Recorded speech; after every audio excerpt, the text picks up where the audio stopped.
Board of County Commissioners acts as a quasi-judicial body when it hears requests for rezoning and conditional use permits. Applicants must provide competent, substantial evidence establishing facts or expert witness opinion testimony showing that the request meets the zoning code and comprehensive plan criteria. Opponents must also testify as to facts or provide expert testimony whether they like or dislike a request is not competent evidence. The board must then decide whether the evidence demonstrates consistency and compatibility with the comprehensive plan and the existing rules in the zoning ordinance, property adjacent to the property to be rezoned, and the actual development of the surrounding area. The board cannot consider speculation, non-expert opinion testimony, or poll the audience by asking those in favor or opposed to stand up or raise their hands. If a commissioner has had communications regarding a rezoning or conditional use permit request before the board, the commissioner must disclose the subject of the communication and the identity of the person, group, or entity with whom the communication took place before the board takes action on the request.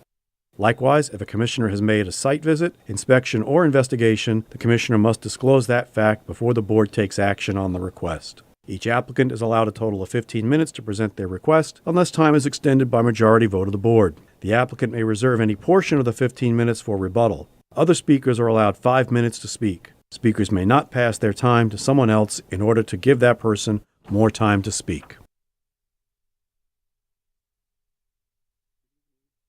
Welcome to the Board of County Commissioners December 12th Planning and Zoning meeting.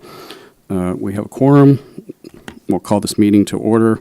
We have Seth Fippen from Teens Mission International give us invocation. You're recognized, sir. Thank you, Mr. Chairman. Thank you, Commissioners. Let's pray. Father in heaven, we thank you so much that we have this opportunity to be able to be part of this evening's presentation and the deliberations that will take place. I thank you for each of the leaders that are here, and I ask you that you would give them wisdom from on high as they make decisions that affect each one of us here and those that are living in our communities.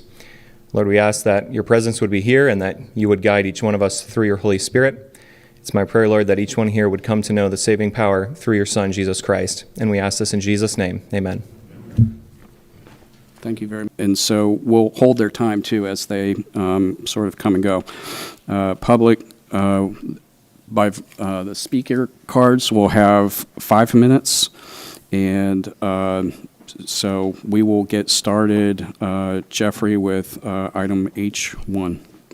Thank you, Mr. Chair. Item H1 and H2 are companion applications. The applicant was not present or did not attend the planning and zoning meeting. Therefore, it has to be continued. These two items would be re-advertised for a future date. Okay. I think we have 3 cards, Morris. Before we take up a motion, how do you advise that the board handle that? In this case, because the applicant failed to appear at the Planning and Zoning Board public hearing and a continuance has been requested, we generally recommend that the board take up the issue of whether to continue it before opening the public hearing and calling any speakers. Unless you have a card for the applicant who may want to explain the reason for the continuance, if the board has any questions about that. Well, we do have the applicant here. Should we just do that real quick? Robert Trey, is it Robinson? Okay. But only for the limited purpose of the continuance. Just explain why we're continuing this, okay? We are continuing this because we missed our last previous meeting due to a death in the family.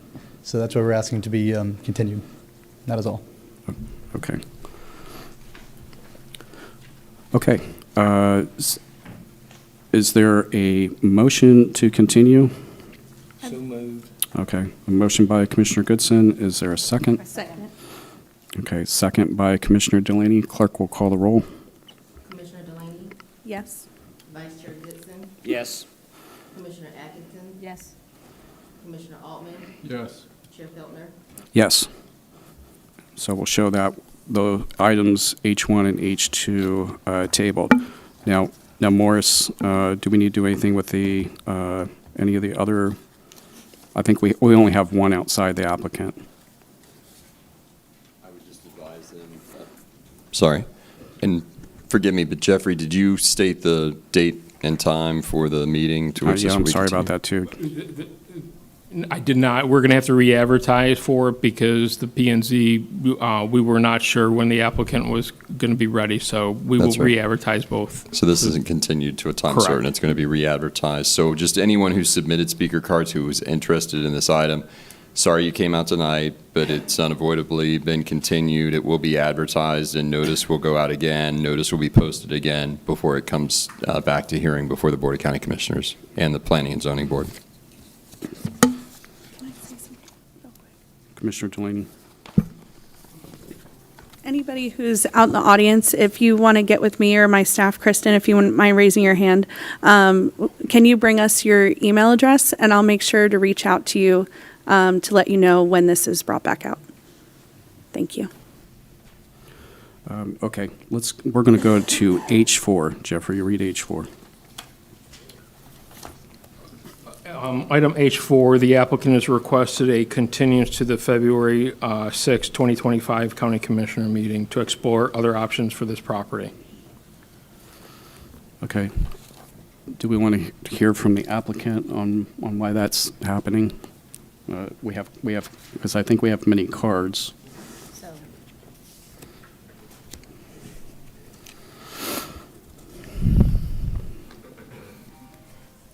Recognize. Good evening, Chairman, members of County Commission. Kim Rezanka on behalf of Chris Espanet. I'm with Lacey Lyons Rezanka, 1290 US 1 Rockledge, Florida. Because of the switchover with commissioners, I was just able to meet with many of you this week, and in staff meeting yesterday with Commissioner Feltner and Attorney Morris Richardson and staff. They brought up some issues that we had not explored yet, and so we think there might be an opportunity that we don't have to go forward with this conference plan amendment, and we're asking for time to explore those options. This is our first request for a continuance, and we'd ask it be continued to February 6th. Commissioner Atkinson? I'm happy for the continuance. Okay. Is that sir? Thank you, Mr. Chairman. I just wanted to mention a few things. You know, this is, when I was here before, I never worked under the ex parte communication rule, and I pretty much decided to live by that, by the spirit. I know you have a requirement to disclose. I've chosen to handle that issue the way it used to be handled, where I will not have any ex parte communication. So I will I listen religiously through the entire Planning and Zoning Board, sometimes 2 and 3 times over. I'll take any input on these zonings in writing. And on this issue, I wanted, just since I'm not doing any ex parte communication, just to kind of let the public know and the applicant know where I'm coming from, and the commissioner. I am very committed to keeping densities low on the South Beaches. I was here when we did the South Beaches small area plan. I was involved with the state of area of state concern. But I do feel like this applicant has a legitimate concern. It's 0.7 acres. It's nearly an acre of land, and they have a lot that's just unbuildable. And if we're not going to buy their land, it seems to me unfair to deprive their use of that land. And on top of that, there's most of the properties down there zoned, the use is even higher than 1 unit per 0.7. So I felt, in a sense of fairness, we ought to at least hear out the applicant and try to give them the best, and listen to the community as a whole. But that's sort of where I'm leaning.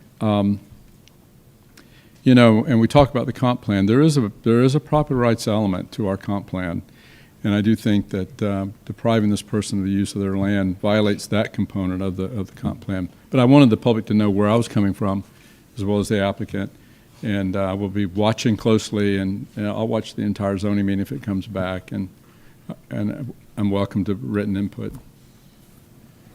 Okay, sir. We appreciate you clarifying that. Commissioner Atkinson, do you want to make a motion to table this? Is it February 6th? Yes. Okay, to the February 6th meeting. Yeah, I'd like to make a motion to table this until February 6th. Is there a second? I'll say. There's a second by Commissioner Goodson. Clerk will read the roll. Commissioner Delaney, Yes? Vice Chair Goodson, Yes. Commissioner Atkinson, Yes. Commissioner Altman, Yes. Chair Feltner. Yes. Commissioners will show that approved 5-0. For the public, I'm sorry about this. Some of these things are unavoidable, and so that will be on the February 6th meeting, and we'll consider all of your testimony then. Appreciate it. Okay. Thank you to everyone from D3 who came all the way up here. Were you able to say one thing? Yeah, can we say it? Can I just say one thing? We've got 25 people here that came for an hour. Mr. Shantis, sir, I'm very sympathetic to that.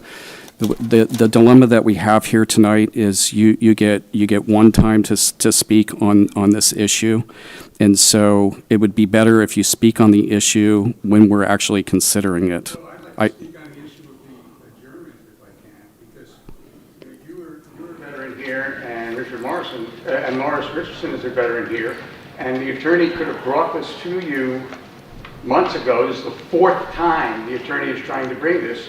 If she's just trying to figure out what the legal ramifications are now, what's she been doing? Okay, let's pause here for a second. Morris, you care to weigh in on this?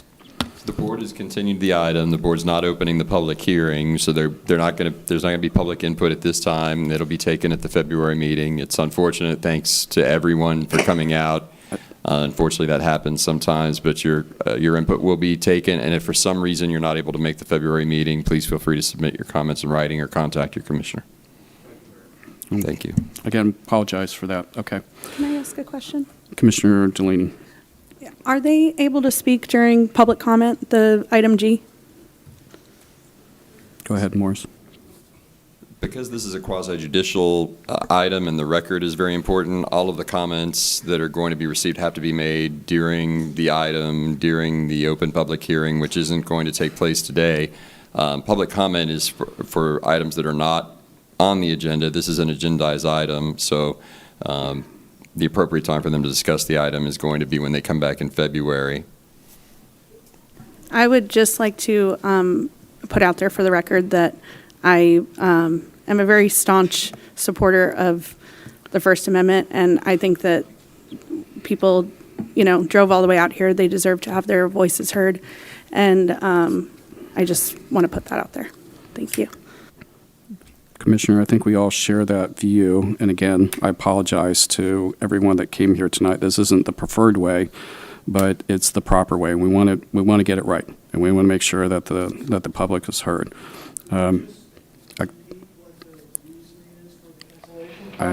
Sir, I believe the applicant explained that. Kim, would you just clarify in a couple of minutes why that's necessary? And then we'll close this hearing. Thank you. Because we have new county commissioners, I was not able to meet with any of them until this week. At the meeting with Chairman Feltner, Attorney Morris Richardson was there, staff was there, and they brought up a couple of other options, so we did not have to change the comprehensive plan amendment. We need time to explore that. These just came up yesterday. Staff has not really been able to come up with any other ideas. That's why we went through with the comp plan amendment application. So this is not my fourth time here, and this is my first time actually trying to do something with this property in front of the commission. Let me clarify one last thing, because Morris, correct me if I'm wrong, but it has been the case in the past that we allow one continuance. So we're going to settle this at the February 6th meeting. That's the motion of the board. Is that right? That's correct. Generally, Okay. almost as a matter of right, you've granted one continuance to anyone requesting it. Beyond that, it depends on the circumstances and facts related to the request. Sir, I'm sorry. We're going to go on to the next item. I'm very sorry that was the situation tonight. We'll go on to H5, Jeffrey. We're going to come back. We're going to come back. H5. Mr. Chair, do you want to move item H3 to the Yes. last item? Welcome, new commissioners. Thank you very much. Thank you. Because we kind of skipped over that. Yes, we're going to come back. We're going to come back to that. We're going to move that to the end. Okay. Yeah. So item H5 is Mahasu Associates LLC requests to change the zoning classification from AU to RU-1-9. Application number is 24Z0009. Tax account number is 2419409, located in District 2. Okay, we have the applicant here, Sam Sabali. Did I say that right? Sir, you're recognized. Good afternoon, Mr. Chair, Commissioners. My name is Sam Sabali. I'm with Florida Engineering Group. My address is 5127 South Orange Avenue, Orlando, Florida. I'm here on behalf of the owner, and we concur with the staff recommendations, and I will be glad to address any comments which you may have. It is, just brief summary. What we are doing, there is a small strip of land which serves to provide access for the property behind it, and what we are doing is changing the zoning for that strip of land to be consistent with the property behind it. The requested zoning is consistent with the comprehensive plan and meets all the requirements. We did have to go through a variance request because the strip of land is only 50 foot wide, and for the zoning, you need to have a minimum of 60 foot width, and that was granted by the Board of Zoning Adjustment, and we are working with the surrounding owners who were not opposed to the request. With that, I'll be glad to address any questions you have. Okay, Commissioners, question for the applicant. Any questions for the applicant? We don't have. After we're, yes. So no questions for the applicant? Okay. We don't have any cards, so we'll move into discussion. Commissioner Delaney. Thank you.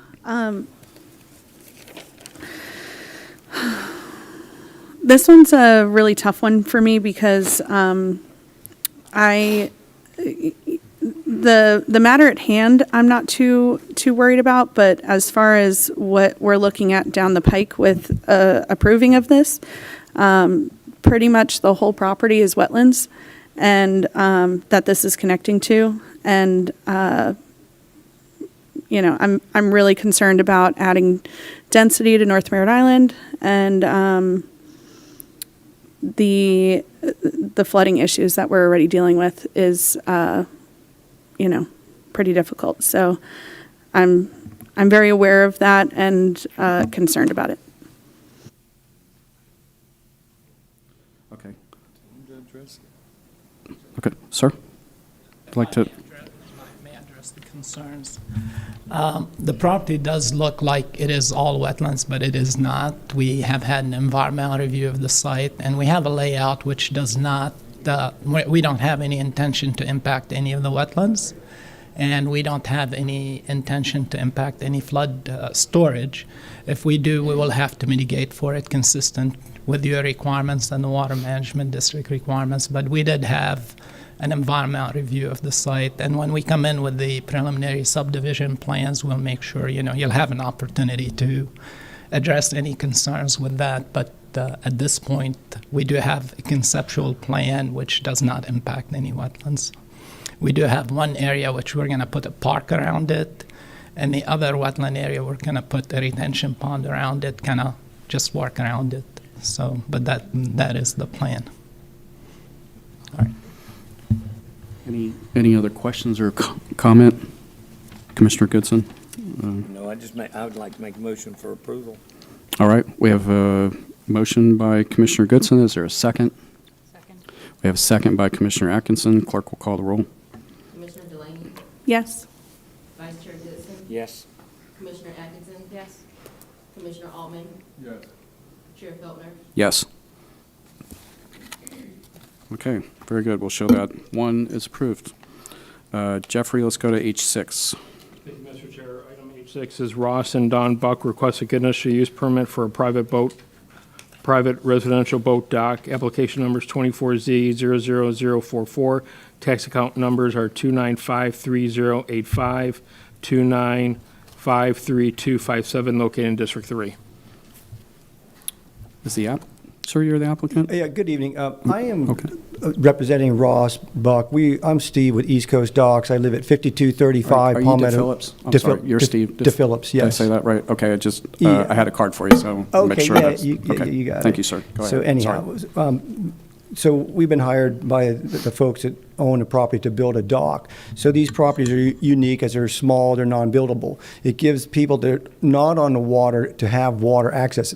Now, these properties are deeded to somebody, you have to have a property that's deeded in the same subdivision to use it. So, this is kind of a formality, to go through to get the thing approved. So with that being said, we'd like this approval to have a conditional use for a dock. Okay. Are there questions for the applicant? Any questions? We don't have any other cards. Commissioner, is there any discussion or question for staff? No? Is there, Commissioner Atkinson? I just wanted to point out for people who don't know, this community has access to their docks not actually attached to their property. So this formality, as I understand it, correct me if I'm wrong, just associates that small parcel of land for the dock to the owners, the new owners' Correct. property. Yes. Right, okay. You have to live in the same subdivision to be able to own and build a dock. Okay, thank you for that. Commissioner Atkinson, it's your district. I'd like to make a motion to approve. All right, we have a motion by Commissioner Atkinson. Second. We have a second by Commissioner Delaney. Clerk will call the roll. Commissioner Delaney, Yes. Vice Chair Goodson, Yes. Commissioner Atkinson, Yes. Commissioner Altman, Yes. Chair Feltner, Yes. Congratulations, sir. Hey, We'll thank show you, I that appreciate it. 5-0. All right, thank you. Okay. All right, Jeffrey, let's go to H7. Item H7 is 3101 Gannett Plaza Avenue LLC is requesting a conditional use permit for alcoholic beverages for on-premise consumption. Application numbers 24Z00045.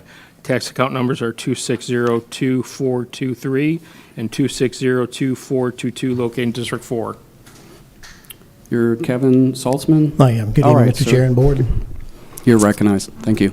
We are looking to increase our 2-cop beverage license to a 4-cop on this premises. Okay. Are there questions for the applicant? Sir? Can you tell me, sir, what's the location? Where's this going to be at? 3101 Gannett Avenue. The new address is actually 1 AAR Way. It's the old Florida Today building. Gotcha. Okay. Commissioner Atkinson? I have just a question for staff. I know that there was some issue with utility and easements. Can someone talk to that for me? Thanks.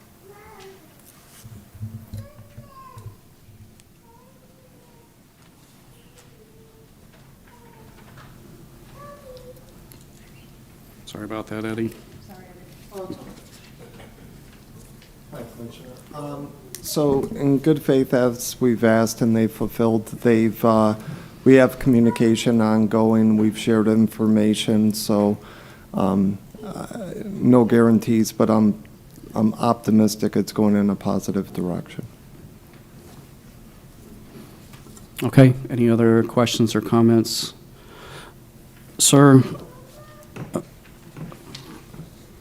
approving this tonight, you'll continue to talk with the staff. I think there's 4 things that we wanted to talk to you about. We're not asking you to commit to that tonight, just a conversation with the staff on lift station, utility easement. Correct. Okay, and you'll continue that conversation with utility staff? Correct. Okay. And I've bridged that conversation back with the owner of the property. Okay, all right. This is in my district. I'm fine with it if somebody would like to make a motion. Make a motion to All right. approve. We have a motion by Commissioner Delaney. We have a second by Commissioner Altman. Clerk will call the roll. Commissioner Delaney, Yes. Vice Chair Goodson, Yes. Commissioner Atkinson, Yes. Commissioner Altman, Yes. Chair Feltner, Yes. Sir, we wish you success. Okay, thank you. All right. All right. H8, Jeffrey. Thank you, Mr. Chair. Item H8 is William M. Braselton III, request to change the zoning classification from RU1-7 to RU1-11. Application number is 24Z00050. Tax account number is 2800475, located in District 5. Sir, are you John? I'm William Braselton. Oh, okay. I'm the applicant. Okay. I don't think I had a card for you, sir. Oh, sorry. That you recognize. Thank you. We went in for a building permit, and during that process, development came back with a comment that our current zoning was inconsistent with our future land use for this property. And so we're just requesting a rezoning to RU 111, requiring a larger lot size, larger setbacks, larger home, so that we are consistent with our underlying future land use in that area of West Melbourne. Okay. Are there questions for the applicant? Sir? No? Are there any questions for staff? No? Okay. Any discussion on the item? No? All right. Commissioner Altman, this is your district. I'd like to move approval. Okay. For this item. Okay. We have a motion by Commissioner Altman. Second? We have a second by Commissioner Delaney. Clerk will call the roll. Commissioner Delaney, Yes. Vice Chair Goodson, Yes. Commissioner Atkinson, Yes. Commissioner Altman, Yes. Chair Feltner, Yes. So we'll show that item approved. Thank you for your time. Yes, sir. Thank you. All right, we'll go to H9. Item H9, George and Olga Carolina Tabush request to change the zoning classification from GU to EU. Application number is 24Z00054. Tax account number is 2605989, located in District 2. Is the applicant here? Jason Clayton?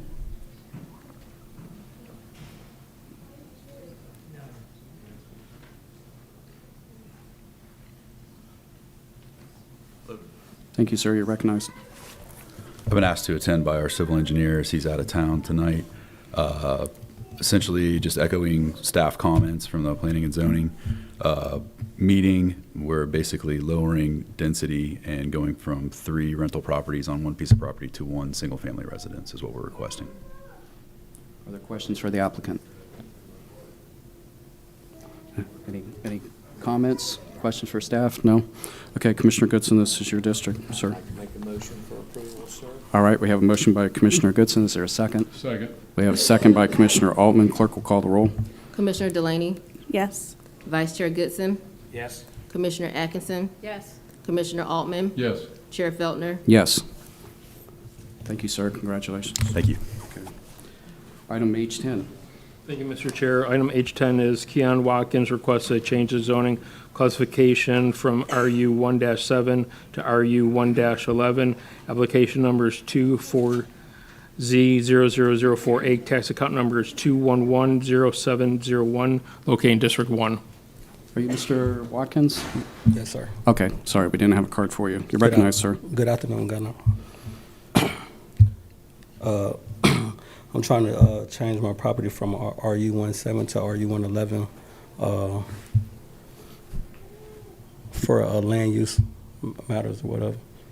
So I was trying to see if I can get it changed. Okay. Are there questions for the applicant? Commissioner Delaney. Oh, okay. Okay, I guess if there aren't questions, we'll move in the comments. I hope you build something beautiful. Oh, I will. Okay. Any other comments? Is there a motion to approve? Move to approve. We have a motion by Commissioner Delaney.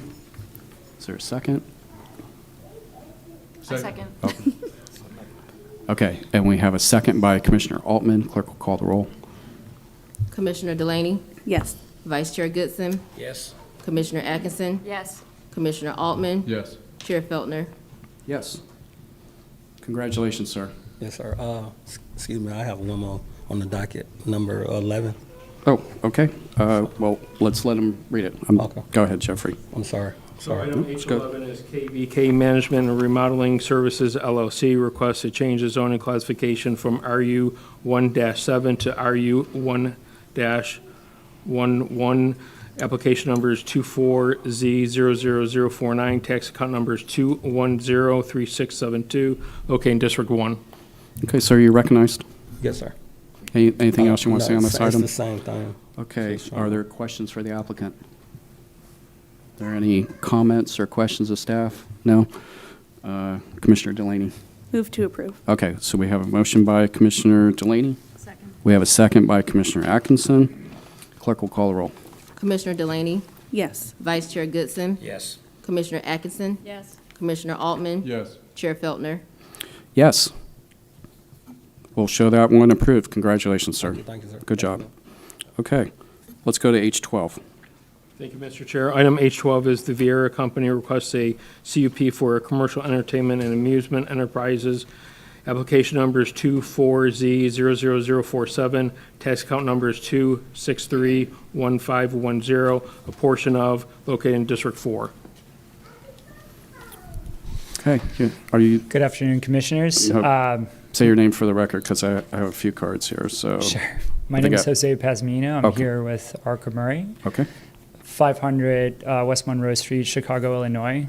I'm here on behalf of Topgolf as the applicant for agenda items 11 and 12. We had a short presentation prepared, but admittedly, I don't see it here on the screen. Yeah, yeah, it's 12 and 13, sorry. Yeah, both agenda items. This is for a state-of-the-art golf entertainment center. We're proposing west of I-95 and east of the avenues Viera. A conditional use is required because of the amusement use, and a few variances are also required due to the unique use. You have a driving range with golf balls that will require containment. We're asking for a variance for signage due to the weird, unique shape of the building. And lastly, we're asking for a variance for range lighting due to the unique fixtures that are needed for the technology. We can go into more detail or less. We had a presentation prepared, but we'll let you. Let's see what the pleasure of the board is here. Sure. I'm not sure that you need to. I only have cards for the applicants. And commissioners, this is in my district, and I'm fine with it. So are there any questions for the applicant?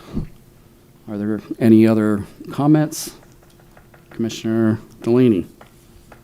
I'm pretty excited for Topgolf. I'm not gonna lie. Okay. We're excited as well. Is that an indicator of emotion? I'll move to approve this item. Okay. Second. Okay. We have a motion by Commissioner Delaney. We have a second by Commissioner. This is Commissioner Goodson's district, isn't it? No, it isn't. No, it's not. It's Your district. I'm very proud. Yeah. I'm very proud to say that this is in District 4. So with that, clerk will call the roll on Commissioner H12. Delaney, Yes. Vice Chair Goodson, Yes. Commissioner Atkinson, Yes. Commissioner Altman, Yes. Chair Feltner, Yes. Now we'll go to 13, right, Jeffrey? I can read item H13 into the record, which is a companion application for the ADS. So item H13 is the Viera Company requests an ADS for the Central Viera PUD, Parcel 3A. Application number is 24 PUD 00005. Tax account number is 2631510, a portion of located in District 4. Okay. Are there any questions on this one? No. Okay. Is there a motion? Move to approve. We have a motion by Commissioner Delaney. Okay. We have a motion by Commissioner Atkinson. Clerk will call the roll.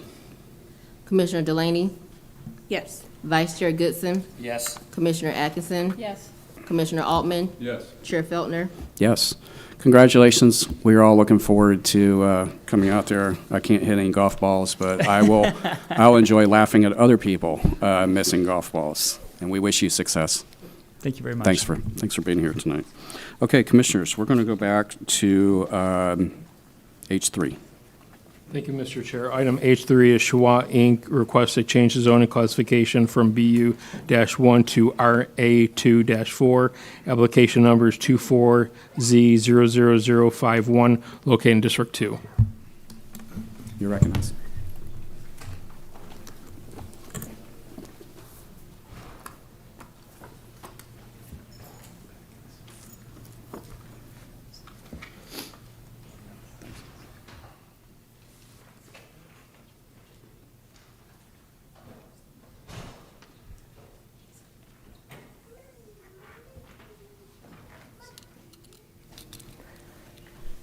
Good evening, Chairman Feltner, member of County Commission. I am Kim Rezanka, Lacey Lyons Rezanka, 1290 US 1 Rockledge, Florida. I'm here on behalf of Schwa Inc. I'm requesting a rezoning from BU1 to RA2-4. With me is Dan Dvorak, the representative, and he will also speak during my 15 minutes of time. As you're aware, the RA24 would allow townhomes. Because this is a community commercial next to a residential 2 future land use, density is already 4 units to the acre. So what we're just asking is to define how those 4 units of an acre will be done, how it'll be developed. If there's concerns about setbacks, then that can be addressed in a VDP if that's something that the commission would like to do. We have not proposed it. They're 2-story townhomes. We have a sample concept plan that shows a good distance. If you want more specifics in a binding development plan, we are happy to consider that, and Mr. Dvorak can make those decisions. This is a commercial area, but it's all residential. Staff report says everything that's around it is pretty much residential. If you know the area, there's very little commercial up there. There's nothing to support the commercial up there. I did a rezoning here not too long ago to the south of the commercial center that had a ice cream shop, a billiards hall, and a fitness center. Those all went out of business. It's now a park and ride for cruise ships. The 3,000 commercial building, which has small units and a diner, there's many vacant units in there too. Mr. Dvorak will explain why he bought this in 2005 and what he hoped to do with it, and it just hasn't been able to work. So he would like to do 9 townhomes on this project. The packet I gave you is a little bit different than the one that was presented at P&Z. Part of that's because I learned new information talking to staff recently. First, page 1, that is the property. You'll see to the east is Egret's Landing. To the south is the manufactured home, Island Lakes.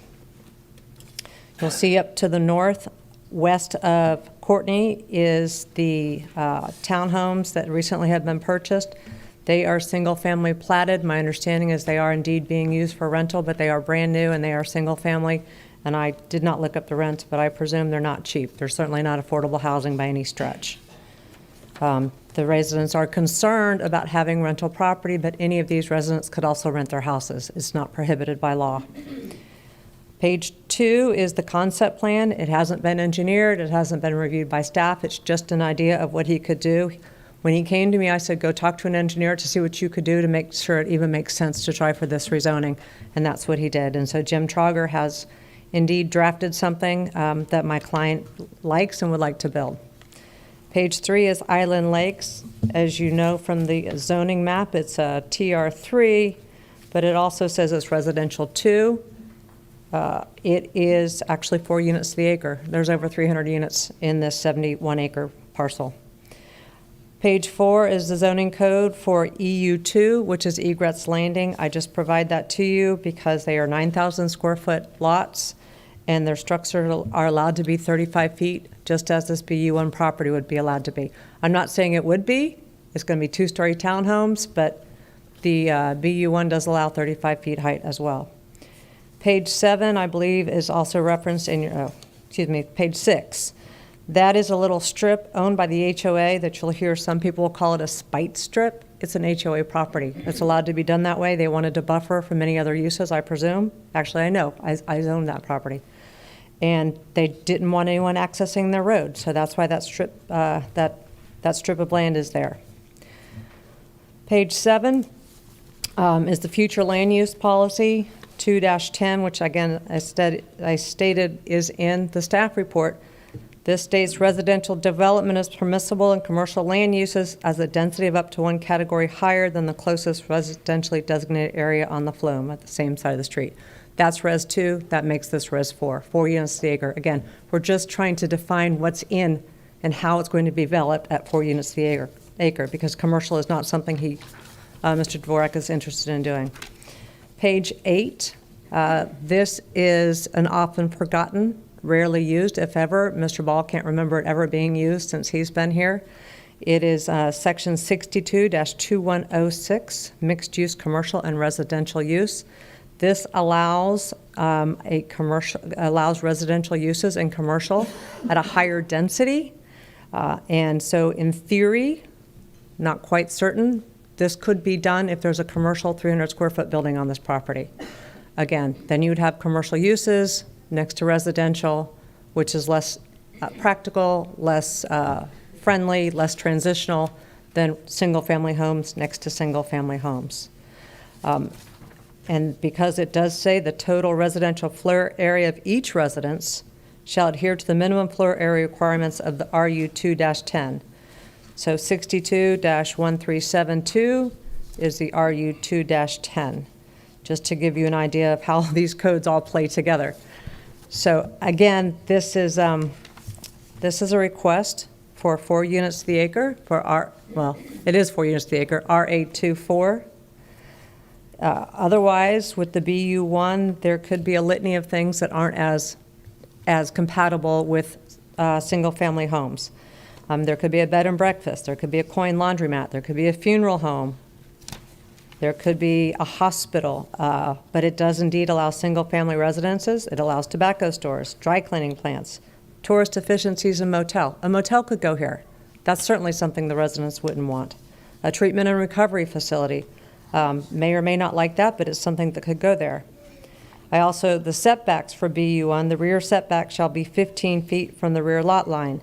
If you're not comfortable with that, the RU 2-4, that setback, I just had it.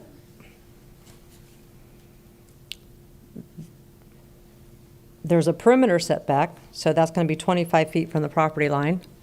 And then there's going to be interior setbacks and spacing between the buildings, setbacks not to be less than 20 feet. So there is going to be much more of a distance of separation from a setback to the rear with RA24 than there would be with motels or residents in a BU1.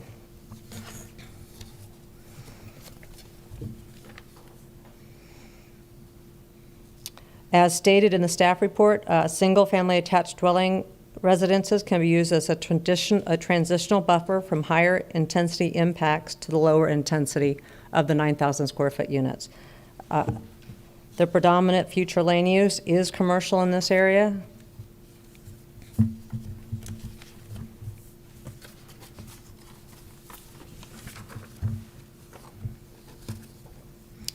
This request is consistent and compatible with the existing and emerging development in the surrounding area, as stated in the staff report.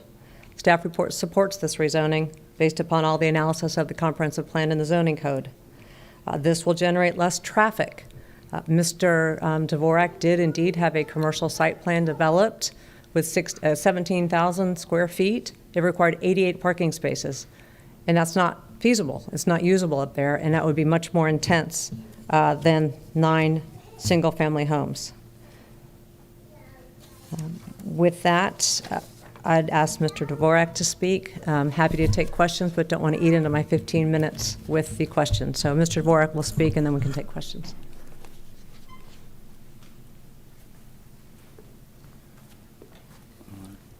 Good evening. I'm Dan Dvorak. I'm the owner of the property on North Courtney and the applicant for rezoning. In 2005, you have to pardon me, I wrote this down so I would not get too nervous and get off track. In 2005, as a young father of 3 and an engineer at KSC, I was driving home from work one day and thought of stopping somewhere to buy a bottle of wine for dinner. The only problem was that there was very few retail stores north of the Barge Canal and none were in the wine business. It seemed like a great opportunity to create a retail plaza and attract businesses, so my wife and I bought this lot. It had already been mostly cleared of trees and was being used to store commercial trailers and industrial tools. If you look at an aerial picture closely, you can see a series of light-colored rectangles near the center part of the lot. Those are actually concrete slabs, over a foot thick each, put there by the previous owner to make a good working surface for his construction business. It really was an industrial site. The first thing we did was pay to have the industrial trailers and tools hauled away. Then we started working on design and permitting. We ended up taking out a second mortgage on our home to pay for surveying, engineering, design, and permitting, and had a completely approved site plan and permits needed for construction. But during that permit process, we watched the Commerce Plaza get built just south of us and sit mostly empty for a long time. The same thing happened with GoPort Plaza, which is now a cruise parking lot. It turns out there just isn't enough traffic on SR3, nor the residents north of the Barge Canal, to support a healthy retail environment there. Fortunately, we didn't build the commercial plaza because it would have bankrupted us. We've put out a lot of money onto that lot, from the purchase price, hauling off the junk, permitting, and for the commercial plaza, and almost $48,000 in property tax over the 20 years, and we intend to develop something on it. Our intent is to build 9 homes. The thought is that 1,200 people moving to Brevard County, or Florida every day need places to live, and building 9 homes provides more of a solution than building fewer. There's opposition to our plan, and some of it is coming from people that live in brand new homes on what used to be the orange grove right behind our lot. I think that's ironic. Some of the opposition believes the choice is rezoning or leaving it as it is. They are mistaken. We will develop something. We could pursue a wide variety of uses, including a hotel, but I believe that a single-family housing is the most compatible with the neighborhood and the best option. Other opponents believe we should put detached homes on the site, and I've studied that option, and my calculations show that we'd lose an awful lot of money doing that. And I appreciate your consideration for our rezoning request with an eye towards our property rights. Thank you. Thank you, sir. Are there questions for the applicant? Commissioner Delaney? I'm not sure who can answer this for me, but do we know how wide the property is from that line that Ms. Rezanka had mentioned to the other side of the property? I'm sorry, on page 6? Yeah. Like, It's Right. about, that lower, it's about 15 feet. the rest of the property, like the buildable area, what? Oh, his property? Right. Oh.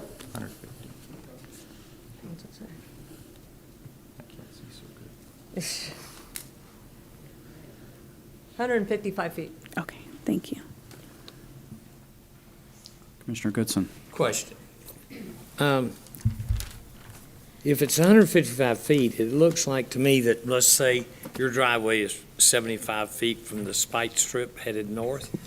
Are you going to be able to get it? Have you even thought about getting a DOT permit to access State Road 3? Because usually driveways right beside each other, they do not like. We've considered that. I think the engineer that drew that just feels that we could get that. Huh, okay. Now, you would like to build 9 units, correct? Yes, sir. The comp plan is, 1 per acre, which would be 4.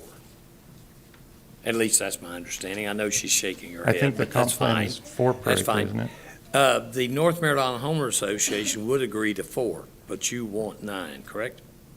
Well, economics dictates that with the price we paid for the lot and the engineering that it'll take to do it and everything else, that 4 But that wouldn't was in make sense. place when you bought it. Were you not aware of that then? We were intending to build commercial plaza, sir, when we bought it. And But then, now you switched totally 180 degrees to residential, correct? right, but the reason for that is because the commercial just, Okay. commercial goes to die north of the Barge Canal. And how did the planning and zoning staff voted unanimously for this? No. Yeah, they had 2 votes, correct? Yes, but the final vote was 5-5, so there was no motion for approval or denial of the Right. application. Okay, thank you. Thank you, Chair. Thank you, sir. Any other questions for the applicant? I have one question, then we'll go to the cards, okay? Okay. Commissioners, we have about 10 cards. When you say homes, we're talking about townhomes, though, just to clarify. Yes, sir. Okay. And now, will you be the owner of those, and then you'll rent these to folks, or who will hold title to those? My intent is to sell most of them to homeowners. Oh. I believe in home ownership. I think it's Okay. part of the American dream to Okay. own your own home. Okay, so you may sell 5, and there'll be 5 separate titles, and then you'll hold on to 4? I think Something it's to more that? like 7 and 2. Oh, okay. I don't All right. have the money to float this for the rest of my life. I understand. I understand. Chair, Commissioner Goodson. But, we will all understand that selling something doesn't necessarily mean it will not be a rental, correct? That's true, sir. Right, thank you. Like any home, right? That's correct. But Sorry, I don't go want to ahead. be a landlord for the rest of my life. I don't aspire to be one either. A quick question for the staff before we go to the cards. Would this zoning change allow for short-term rental of those? Yes, sir, it would. Okay. All right. It would? It would. Okay. Okay, sir, thank you. We'll reserve the rest of Kim's time at least, and we will go to the cards. Okay. Jack Ratterman.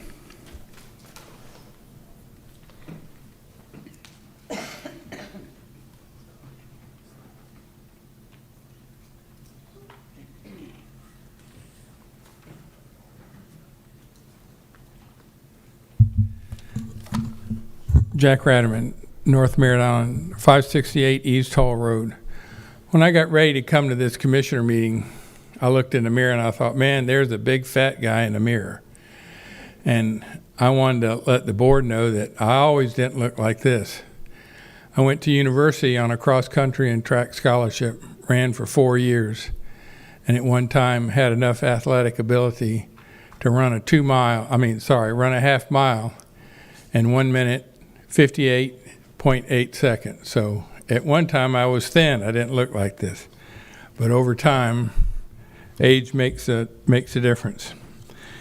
The townhomes that they're proposing, they always reference the ones just north of this. You know, the 88 units. Well, those 88 townhomes that were just north of here, they were unanimously voted against by the HOA and the Special District Board both. They did not want them. And when we were first told about them, they were for sale. Oh, we want homeowners. We want people just like this. We want everybody to have the American dream. There's not a single one in there for sale. They're all for rent. And I've been told only 2 have been rented so far. So the idea of renting them and letting them go that way is not the way. And he's talked about property rights. It's like anybody's rights. You have as much rights as long as they don't infringe on mine. You know, it goes back to, you can't say I have freedom of speech and jump up in a theater and yell fire. That's my freedom of speech. You can't do that. He has his property rights, but there's other people already around him. Island Lakes, for example, right there next to him. Egret's Landing moved in. Now all those folks in Island Lakes, they're looking at the bottom of the house pad of Egret's Landing. So every time it rains just a little bit, they flood.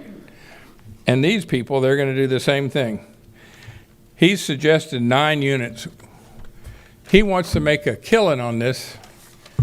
And if he makes a bad decision on the commercial, that's not the community's fault. You know, maybe my decision on what I did with my property was not the right thing, but I'm not going to punish the community. He can get 4 units and be compatible with the neighborhood. But I don't think he really wants to do that. He doesn't want to be compatible with the neighborhood. And whether he makes good or bad decisions financially, it's not up to us to make the bad turn into a good. Thank you, sir. Spiros Alvanellos? Thank you, sir. Spiros. Spiros, well, I had a 50% chance of that. Good afternoon, Commissioners. My name is Spiros Alvanellos. I live at 4820 North Courtney Parkway. If I believe you all have these exhibits, our house is right here. Right here. This lake right there, or this pond, that's where we live. Our neighbors here, they live next to us. We live next to them right here. So I appreciate the time to speak. And I don't begrudge anybody for trying to take their property, make it better. The only problem is that we are already flooded. Jack talked about that. My wife will come up here and hopefully she'll talk about the flooding. She's got some pictures to show you. But the reality is, all of that egrets landing building, before that, we had no flooding, especially not like that. We had to pump out, and we currently pump out every single time that there's rain. And also, if there's a hurricane and we don't pump out of that pond that's in front of you, then we're gonna flood. And the flooding comes nearly 15 yards to the pool, to our home. So all of that water from egrets is coming, all of that water is coming right down here, and it floods this whole treed area over here, and whatever overflows then goes into the pond, and then that goes into our property. That's what happens every time. And I appreciate, that this is a difficult decision for you, but we live here, and we're out here. And honestly, we hope that our presence here makes a difference, because we have to live with whatever your decision is and his plans are. And, whatever happens after he leaves. And we don't think it's fair to us who live here. I served 24 years in the Air Force. This is our forever home. We're not leaving anywhere. They're going to carry me out of here. I'm not going to sell. I'm staying here. I live here. So I would like for you to consider what we're talking about. You'll have plenty of people here that'll talk to you about their feelings about this. But my feeling is anything else built there, no problem. But as long as it doesn't have raised homes that then will allow rainwater to come towards us. And this will aggravate it even more because there's 2 retention ponds, I believe, put there. And you got to wonder, those ponds are not that big. Where's all that water going to go? Well, it's going to come to us, except it won't come from this side. It'll come literally from this side. We will not be able to walk out of our garage door by the time this is over. So we don't really know if we can survive the elevation. So that's what I wanted to talk to you about, and I appreciate your time and your consideration. Your decision is going to impact us. Thank you, sir. Thank you. Commissioner Goodson, I think, has sir. a question. Question. You made a comment that you didn't care what they build there as long as it's not 9 townhomes, correct? I'm concerned more about whatever's built there not causing flooding. Okay, but wouldn't you agree that if you build townhomes or a strip center, they're going to raise the elevation of the land? Well, then that'll cause flooding. That'll be a problem for us. Would you also agree that they have to have a plan that shows where the water's going, and it can't adamantly just be all funneled to you? Would you agree to that? I would agree to that, too. I would, too. And I would like to have some help pumping out this water. Okay. But, Thank you. But, of course, I understand your concerns, and I hear you, but at the same token, I wanted to make sure you understood that there's Yes. civil site plans that have to be done, whether it's a outhouse Yes. or a home. Thank you, sir. Thank you. Sir, any other questions? I got one more. Okay. Yes, sir. Sir? Would you agree to 4 units? The comp plan is 1 per acre. Excuse me, Kim, would you like to come up and answer that? No, I wouldn't like for you to, okay? But you're distracting my good thoughts about you. I'm not sure. Would you agree to 4 units? I'm not sure. I haven't seen the plans. I don't know anything like. Well, nobody's seen the plans because if you heard them, it's all conceptual. Yes. It sounds pretty, but usually conceptual plans are not what you get at the end of the ballgame. I would say no. I wouldn't agree to that. Okay. Thank Now, you know your North Marathon homeowners agreed to that. They may have, but we live where we live, and they don't live where I live. I understand. Okay, thank you, Yes, sir. I live with flooding. Thank you. Okay. I have a question. Okay, Commissioner Jones, sir, there might be another question for you This here. is for staff. Oh, It's pertaining to his question, to his comments. Did Egert's Landing have a civil, a plan to make sure that water stayed on their property and all that good stuff? Yes, the Egress Landing was done with a subdivision plan, just as all developments would be. Thank you. Okay. Mary, sir? Hang on, Sheriff. Commissioner. But would you, Thad, during a hurricane, we all suffer flooding because the ponds fill up and overflow, and the thin water finds the lowest point to go to. Would you agree to that? Yes, water gets collected. I'm not sure if there's been water in any particular homes out there. I hear you. I agree with you. Thank you, sir. Okay, Mary Hilberg.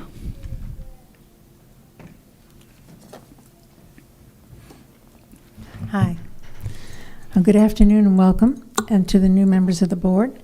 I'm Mary Hilberg. I live at 3780 Sierra Drive in North Merritt Island. I speak for the North Merritt Island Special Advisory Board, which is an elected zoning advisory board specifically for the North Merritt Island area concerning this rezoning request by Schwa Incorporated.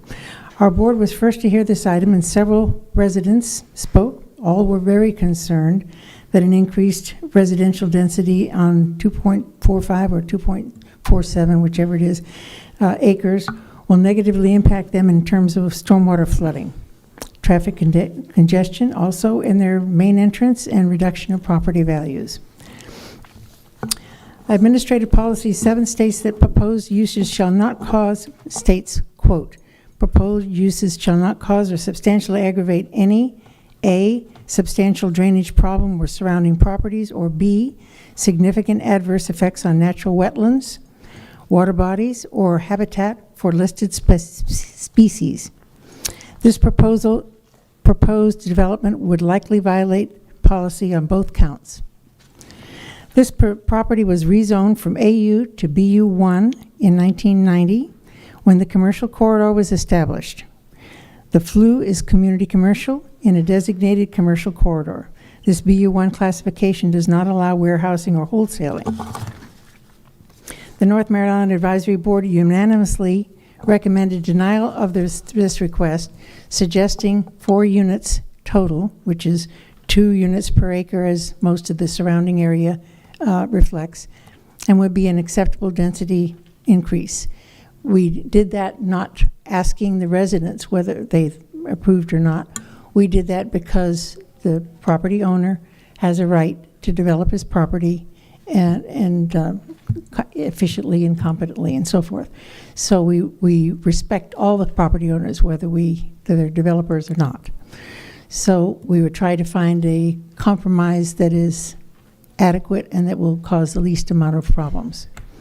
The Planning and Zoning Board weighed in all aspects and voted 5-5, which is a tie, which means no. Keeping the property's family values and safety of our residents is our primary goal. We are not about keeping property owners from fully utilizing their property, but it cannot happen at the detriment of the people who already live here.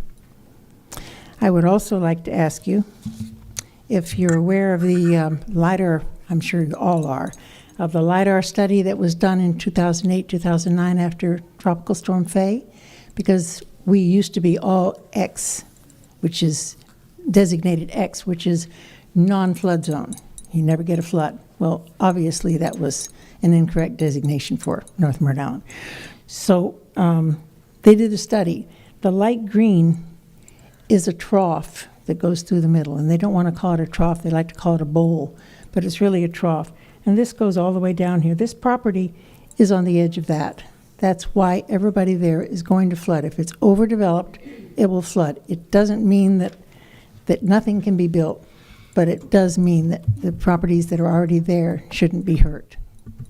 Are there any questions? Sir? No? Yes? Thank you. Thank you, ma'am. Mark Burns.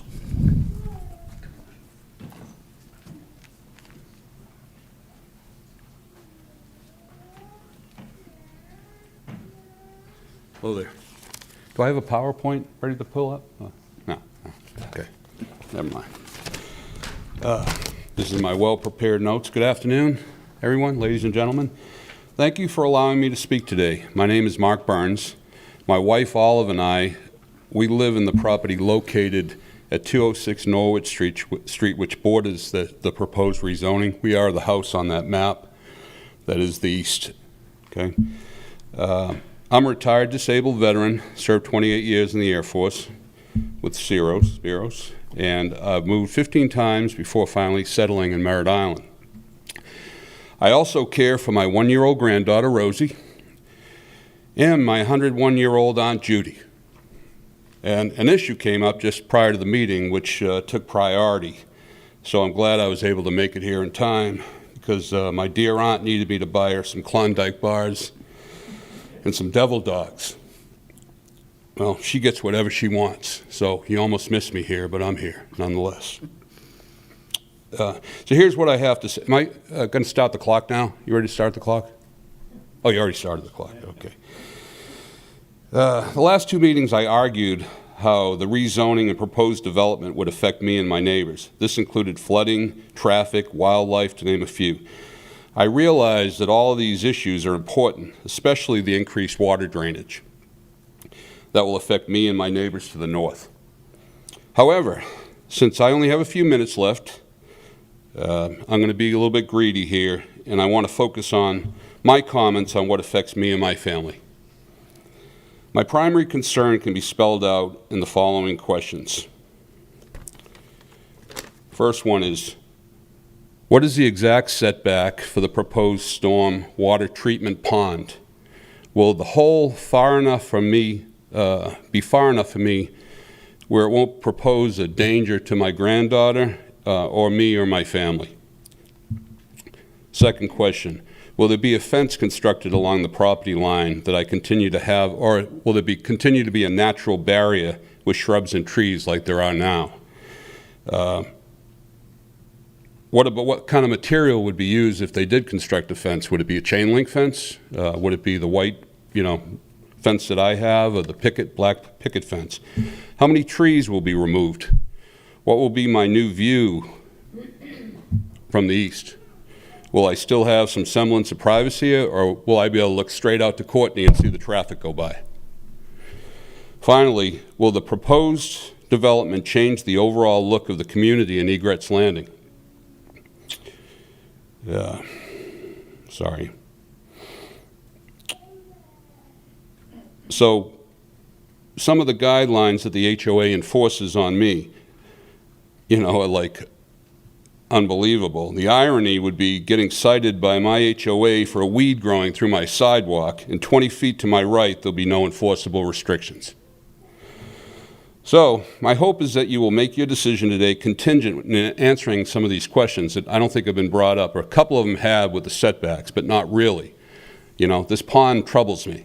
When this pond fills up and then goes away, the vegetation dies and it starts to stink.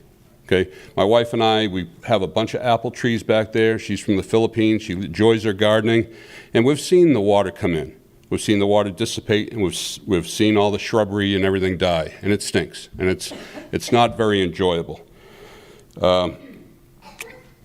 So, in closing, of course, I'm very concerned about all the other issues like that Spiros brought up, especially the water runoff and the potential flooding. But at the end of the day, I just want to be happy, safe, and reside in a community that my family and I can be proud of. Any questions for me? Nope. Thank you, sir. Thank you. Here, I'll try to help you out here. Wendy Alvanelos. I didn't say that right. Alvanelos. I'm sorry, ma'am. I belong to Spiros. I thought it'd be easier with a switch there. I just have 3 photos here. Okay. Y'all can pass that. Okay. Now, I have nothing against this man who bought this property. I mean, we all, at times in life, set out to have endeavors to better our quality of life. That is, and I feel for him in my heart. I really do. But my problem is not with him as much as it is with the building commissioners in Brevard County. Obviously, he said he's never seen any of the houses flood. You haven't come out there, obviously, because, we're paying right at $6,000 a year in taxes. We bought a over $500,000 house, and we worked hard. My husband sacrificed his family for 24 years to serve our country. And then, we finally get to the the Opus, our retirement. This is where we're going to go. And we looked and we searched and we checked out the stats of where a hurricane would hit right there. We had no idea, just as normal citizens, just go to the building department and find out how high they're going to build these houses on this other street. Because we are right there in the center of that, you know, we have the pond and the two houses on the piece of property. His property connects to ours too. Those are pictures of my yard when it rains hard. That's not a hurricane. They first come in with egrets landing this way to my house. Okay, these houses are built up here. Mine's here. Yeah, got a little bit of flood, not much. They finished that last L going across the backside. That's what it looked like when it rains. If we have a hard rain or all day rain, that's what it looks like. Now, my husband's in his 60s. I'm closely approaching him behind him. But every time we're going to have a hard rain, we have to watch that pond along with our other neighbors. There's 2 houses on 5-acre tract there. And all of us have to get out there and haul this heavy pump down to the lake, hook up fireman hoses to a ditch that runs up their side all the way to the road to that ditch.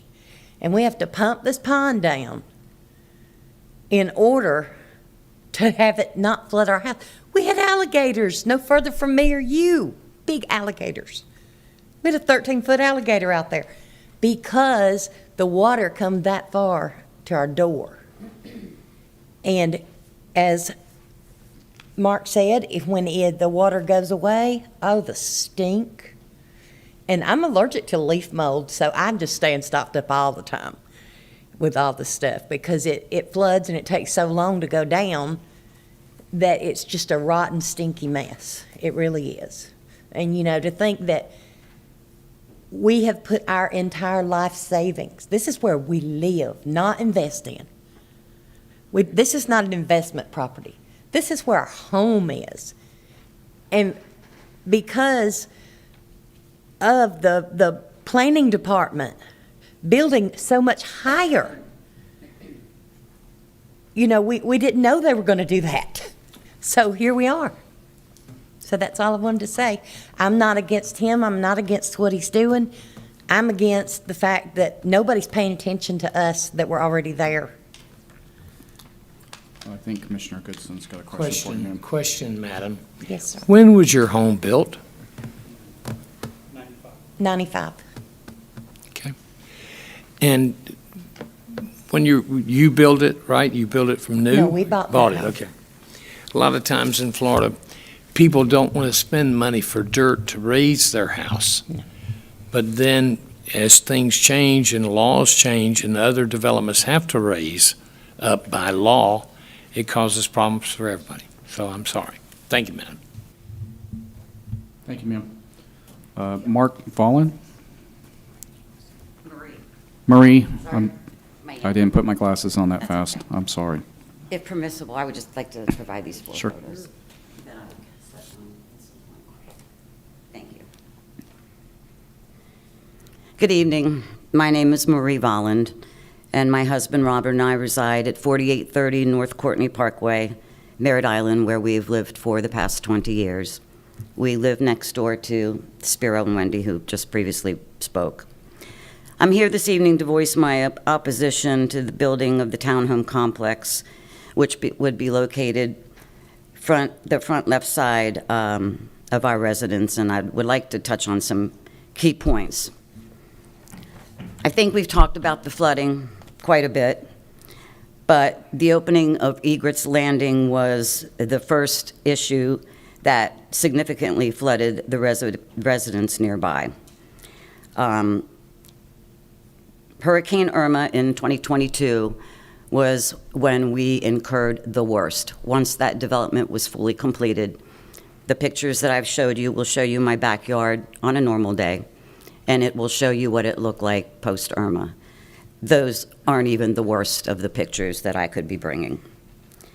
As we spoke, most residential properties in this vicinity sit lower. Ours are lower than egrets, thereby causing a lot of issues with water placement. Many senior citizens in the area are on a fixed income. They cannot afford re-engineering their landscape with fill dirt or other modifications to try to build up their land to protect from the flooding. Fill dirt is very expensive, I happen to know. We have had some experience, and you're talking $50,000 to $60,000 if you want to build up a property of 2 acres. The ditches in our area is another issue that I would like to talk on. So in 2004, when we went through the 4 hurricanes, I recall that the county came and cleared many of the ditches. They dredged, they did a wonderful job, all down North Courtney, north of Hall Road. Hasn't been done since. Now, the past 2 years, my husband and I observed, which I assume was the county, doing a beautiful job clearing ditches north and south on Courtney up to Hall Road and down Hall Road. They stopped there, and no activity has ever been done north of Hall Road on Courtney. Overgrown and clogged ditches prevent water flow. Retention ponds are overflowing. Additional building is just placing more strain. The other topic I want to talk about is infrastructure. At the last meeting that I attended where this topic was presented, they stated that there was a traffic study that was done in 2021. Well, we're almost to 2025, and I can attest the traffic flow is significantly increased. This is not due to just the residents that live in this area. There's new properties, the townhomes directly across from me, they are not even fully occupied yet. And there are other developments, I believe, down Crisafulli that are not fully occupied. So we're not even at full capacity of the residential properties. Additionally, it's not just residential traffic. There are commuters on Courtney for the space programs. It is significantly busier.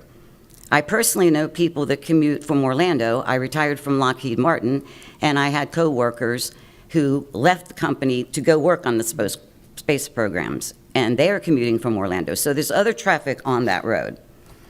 The other thing is all the U-turns are becoming very dangerous. The townhome across from us, for us to come out, we got to go out and then do a U-turn, and they're coming straight across from us. So the U-turns that we're incurring on the parkway is also becoming dangerous and causing more accidents. So in closing, I understand and I appreciate that the individual who owns this land desires to utilize it. However, a townhome complex is not fit or appropriate for this small lot, which is embedded in primarily single-family homes. I believe a townhome dwelling such as this would potentially cause more flooding to our house, traffic congestion, disruption in privacy, noise levels, visual obstruction, and potential devaluation of our property value. Therefore, I oppose it. And thank you for your time. Thank you, ma'am. Sandra Sullivan.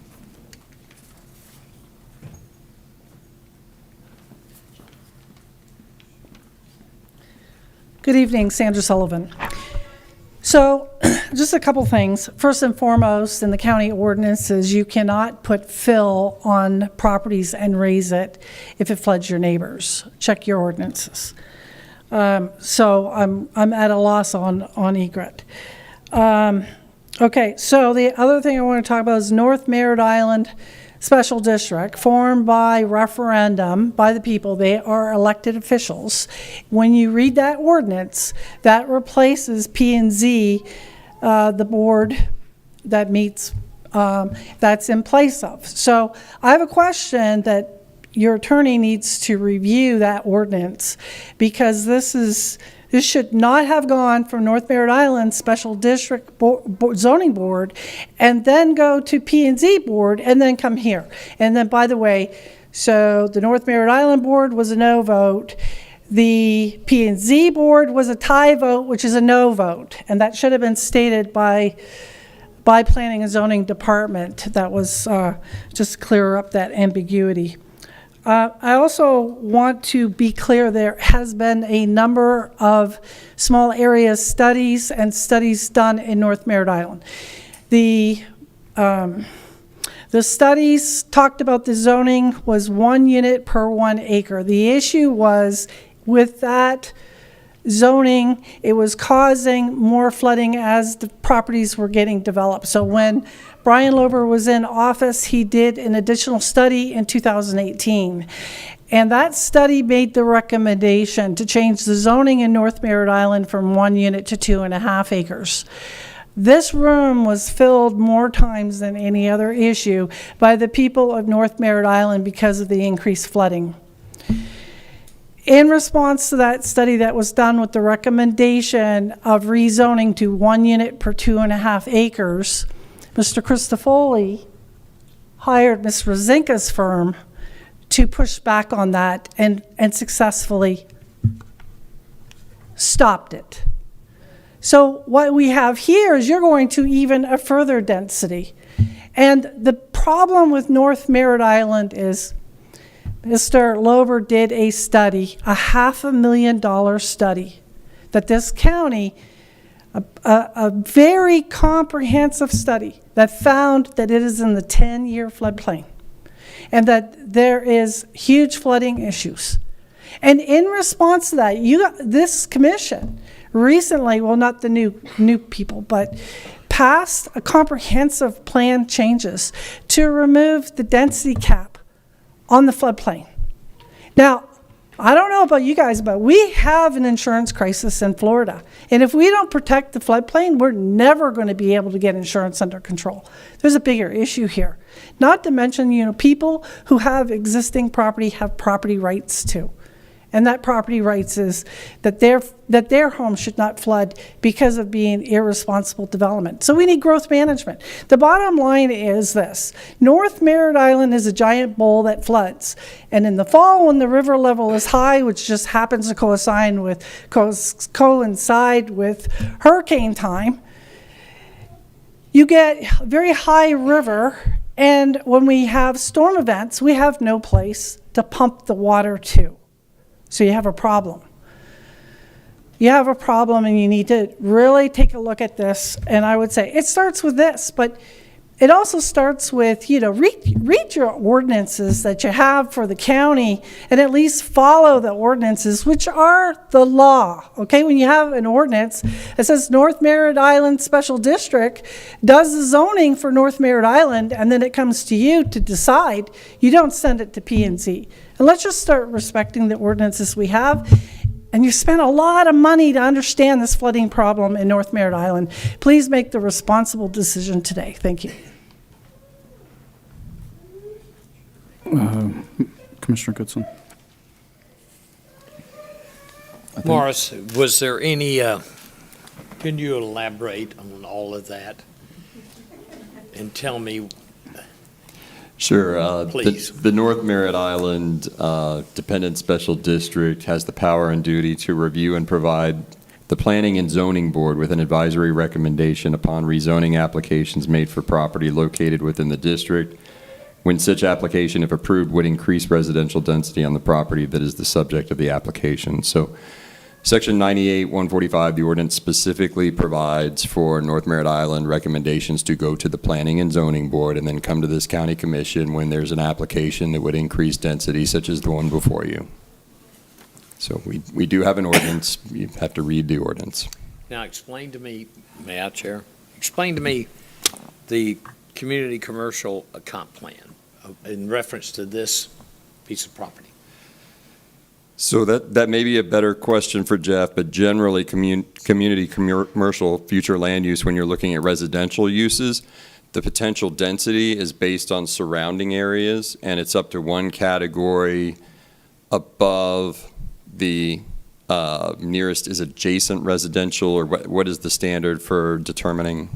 It's on the same side of the street. Same side of the street. And I think here we have Res 2, which is why we've utilized Res 4 for their proposed density. So with community commercial, under the comp plan designation, the maximum they could get is Res 4, which is 4 units to the acre. But the density in a community commercial is going to be driven by the zoning that they have. So currently they have BU1, which would only allow one single-family residential if they did the residential use. The proposed use would allow up to 4 units per acre. The board could determine something in between is more appropriate. Now, Chair, question. South of that at Egret's Landing, can you tell me units per acre?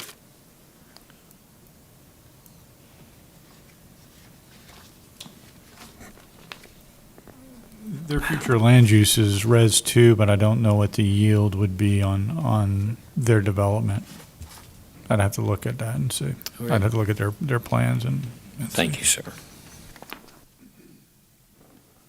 Okay, we'll continue with cards, excuse me. Michaela Murphy.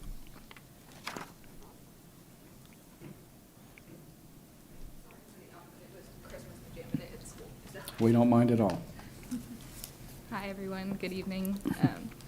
To the If you'll chairman, bring to the the board. mic down to you a little sorry. bit for us. Is that better? So I don't want to come here as a hypocrite. First of all, my name's Michaela Murphy. I'm a resident of Egret's Landing. So I certainly don't want to come here as a hypocrite. I understand that Egret's Landing may cause or have been the cause of some of these issues that these residents are facing.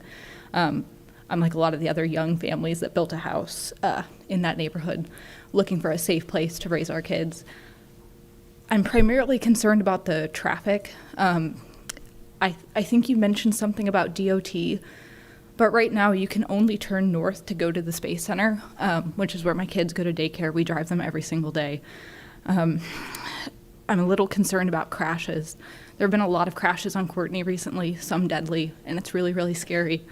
Sorry for getting choked up, but I was right by the 95 crash that just happened a couple days ago that killed somebody. So I'm really freaked out driving every day on Courtney with my kids going to the Kennedy Space Center daycare, and I'm worried about the additional number of folks living here, and not just for us, but for the people that could potentially live in those condos or townhomes. If there's not a true study done on the traffic, and especially how you would enter and exit that property, I don't think we could possibly in good conscience move forward. It's not safe for the folks that are exiting from our neighborhood. A lot of folks have to turn north and then do a U-turn, which is incredibly dangerous. There are thousands of folks that use Courtney to get to Kennedy Space Center every single day.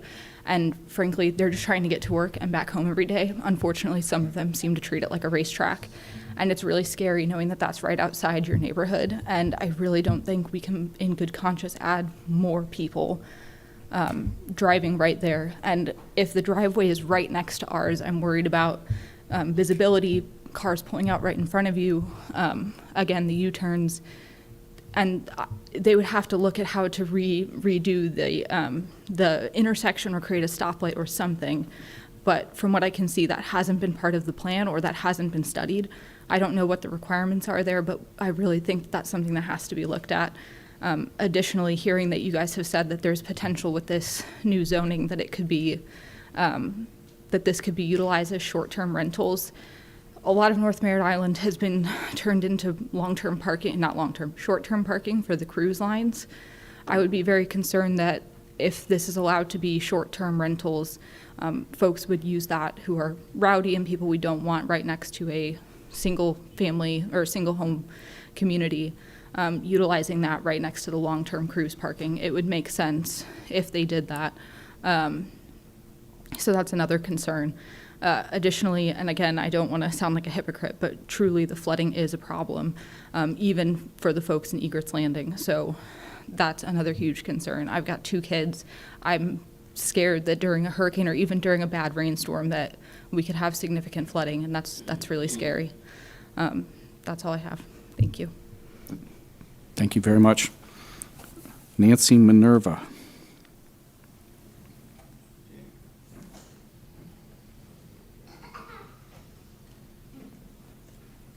And it'll be Chris after you, so. He was looking disappointed there for a second. I'm Nancy Minerva. I live at 5385 Lovett Drive in North Merritt Island, so I'm speaking as a resident, and I wanted to welcome you all to being new commissioners, and I haven't been here in a while, so thank you for your service. And I think most of the stuff that people have said, I mean, I agree with just about everything that was said, so I won't repeat that. What I just wanted to say is that I believe that you all took office to help the residents of this community, and I know that you don't all represent District 2, but you do represent our community. And I would like to ask that you would think about the good of the people who are living in the community, not only in this decision, but in all the decisions, because past commissioners did not pay attention to the residents and all the things that people said. So much history of flooding. And anytime that we've had tours of the flooding areas, we've had tours of how the water flows, we've had people from Public Works come up and work with us. I've been there since 2012. And so I've seen how it's changed, and you're welcome to come. I know that all the residents would show you all the flooding that's happened. We've collected photos, we've done all kinds of stuff. So again, I just want to ask you to please make good decisions, and if I'm asking for a policy, administrative policy, which Mary Hilberg already said was Administrative Policy 7, that the proposed use shall not cause or substantially aggravate any substantial drainage problem. And I'm sympathetic for Mr. Dvorak, but please think about the people who live in North Merritt Island and their property rights, and don't make them leave and then have property that they can't sell, because you're not going to sell flooded property to somebody else. So thank you very much for your attention, and please make a good decision for everybody. Thank you, ma'am. Mr. Minerva.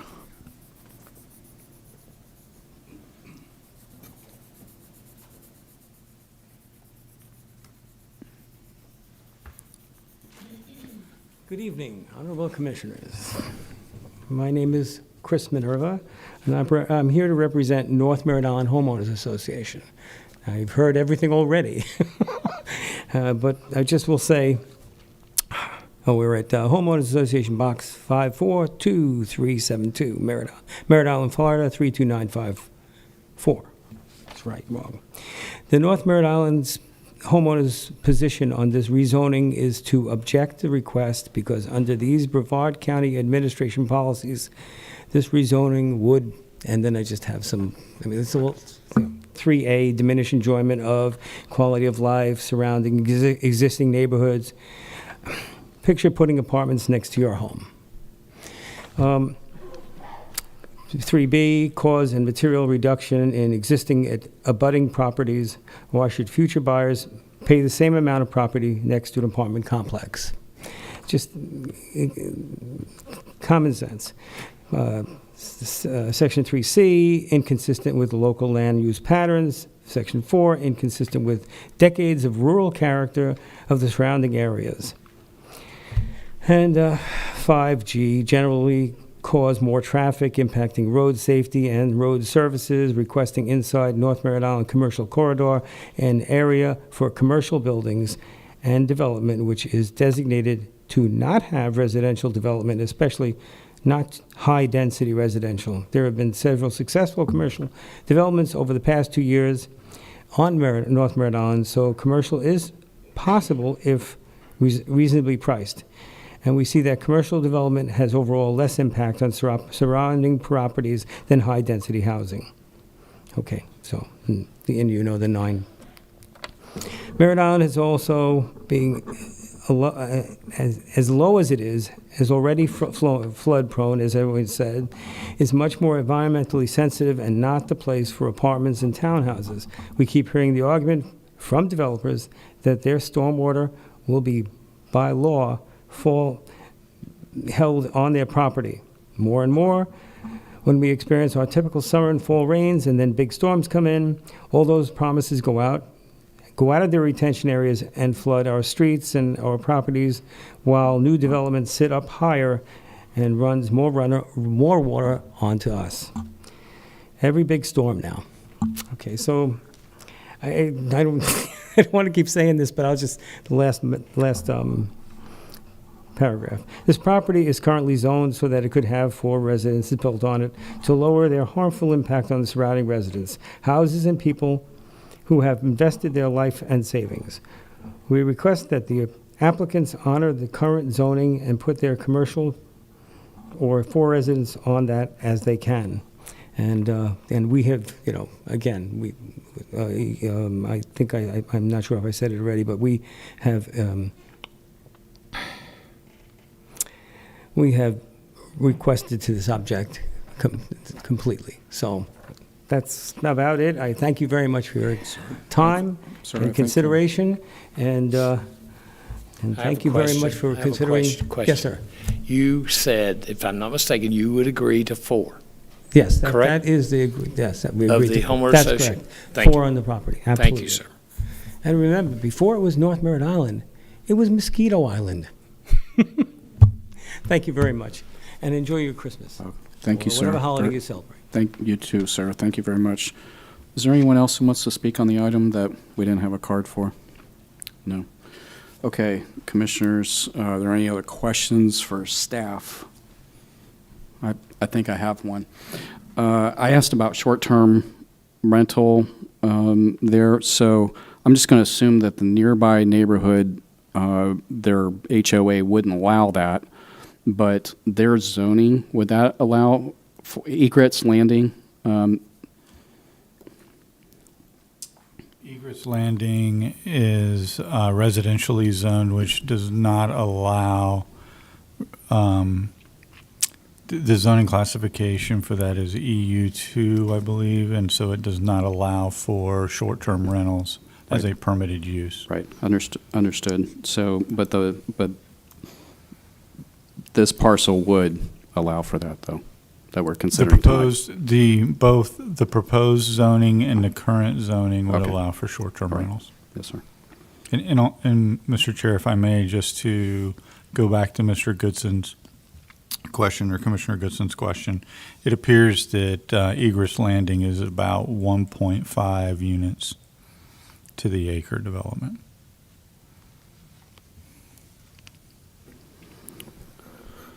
Okay, commissioners, any other discussion? Kim, you're recognized. I think we have 7 minutes left for you. Thank you. Yes. Chairman Feltner. Again, I do want to clarify, it's not residential 1, it's residential 2, but it's in the area. Everything yellow is residential 2. The small area study did want to change everything that was undeveloped to residential 1. I was indeed hired by about 15 property owners to keep their properties out of the small area study, not to fight the small area study. So there is a distinction there. They just wanted to be kept out, as has been done in prior small area studies. So this is 2.47 acres, seeking 9 townhomes under RA24. Again, because it is community commercial, future land use element policy 2.10 allows for 1 density bump. So it's technically 4 units to the acre. Looking at the staff report, it states that clearly on page 3, 4 units to the acre is potential. The other issue in the staff report on page 5 is that there's no material violation of relevant policies have been identified. That's all the administrative policies that you've heard in conclusory fashion that this project will violate. There's no evidence that any of these will be violated. In fact, we do meet by staff's report. There's no adversity to those policies. Regarding traffic on page 7 of the staff report, I'm not sure where the 2021 traffic study information came from, but this does say that the maximum acceptable volume is 41,790. This currently operates at 36.83%. So it's not even at 40% of capacity, and this would only increase the utilization by 0.21%. So there are only 9 units, and usually townhomes have about 7 trips per day. So this is not going to be a substantial impact. We can't help the traffic design with the U-turns. The lady that's concerned about the U-turn says they have to, but that's not something this development is necessarily going to cure, nor would it warrant a traffic study with only 9 units. It may be an issue for Brevard traffic to look at in the future. This is 9 units, according to the future land uses, permissible. They're not apartments, they're townhomes. BU1 currently allows resort rentals. BU1 currently allows hotels and motels. And by the mixed-use ordinance that I cited to you earlier, we believe that it can be more because it says residences plural. And it's something that hasn't been used, but if this is denied, we'll certainly look at doing that and having a mixed-use facility there with townhomes. That's not what he wants to do because then BU1 setbacks would apply BU1 setbacks are only 15 feet. If you have the RA24, you have setbacks of a perimeter of 25 feet. And we're willing to agree to a BDP to increase the buffers, to leave natural buffers if possible, to prevent the proximity to the residents and egress. The flooding comes up every time a new development comes. North Merritt Island is actually very special because of flooding, and about 3 years ago, maybe 4 years ago, there was that massive study, and there's now additional compensatory storage required in North Merritt Island. I don't know that it's been used yet because it's a model that all this data has to go into, and so it ensures that there's not going to be flooding from new development. Engineer has to certify, basically based upon his license, this is not going to impact, and there have been engineers that have been very concerned about that.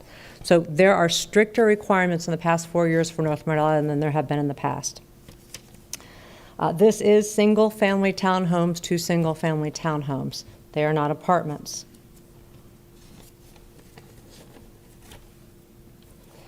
Regarding the current setbacks from egress landing, the person closest to this property, his side setback is only 10 feet. Then there's that 10 to 15 foot strip of HOA property. Then you'd have a perimeter setback of 25 feet. So you're looking at 45 feet from that person's property. And again, the perimeter setback for RA24 is greater than BU1.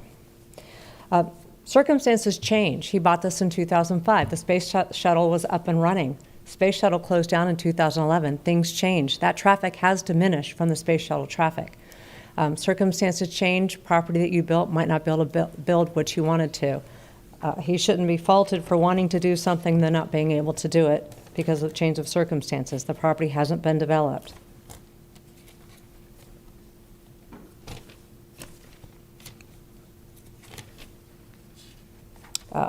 I'm unaware of any successful commercial area in North Merritt Island other than Dollar General.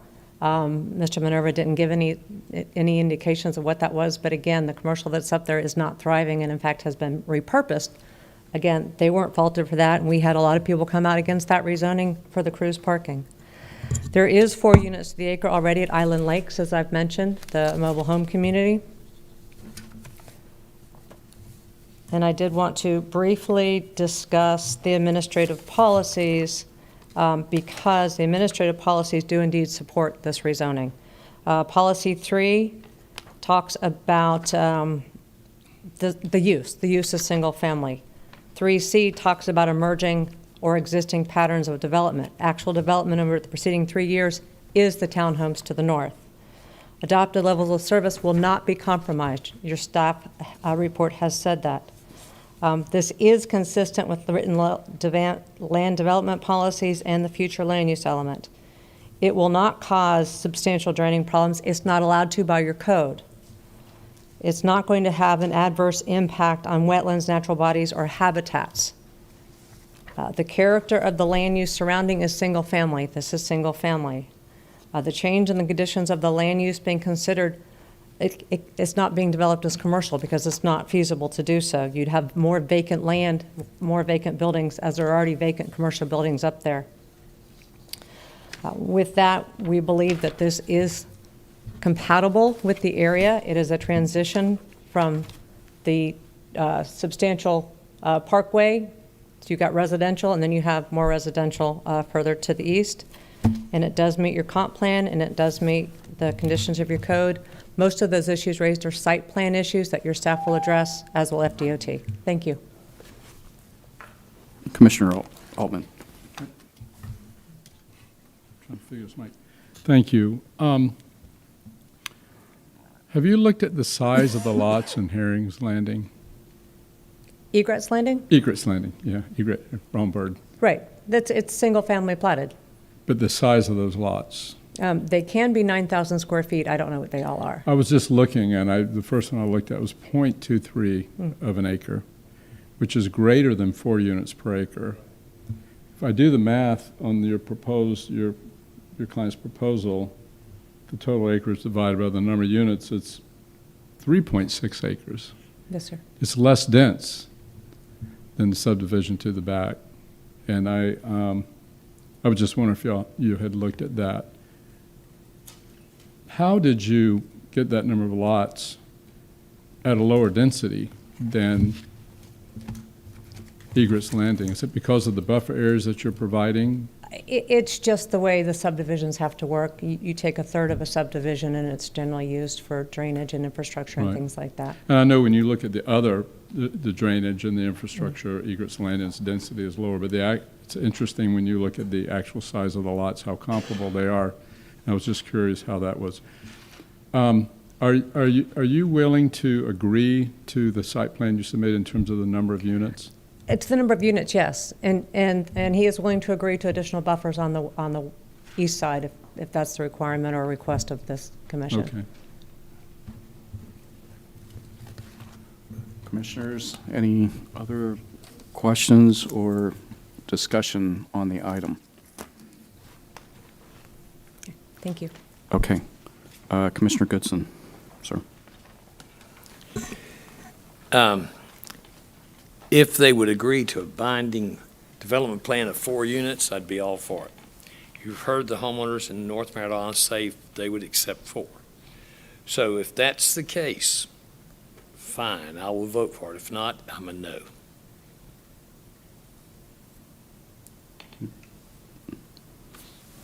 Okay. And if that's the case. Do you want to take 5 minutes? No. Okay. If that's the case, I'd like to make a motion that it's denied, because I don't hear them offering a binding.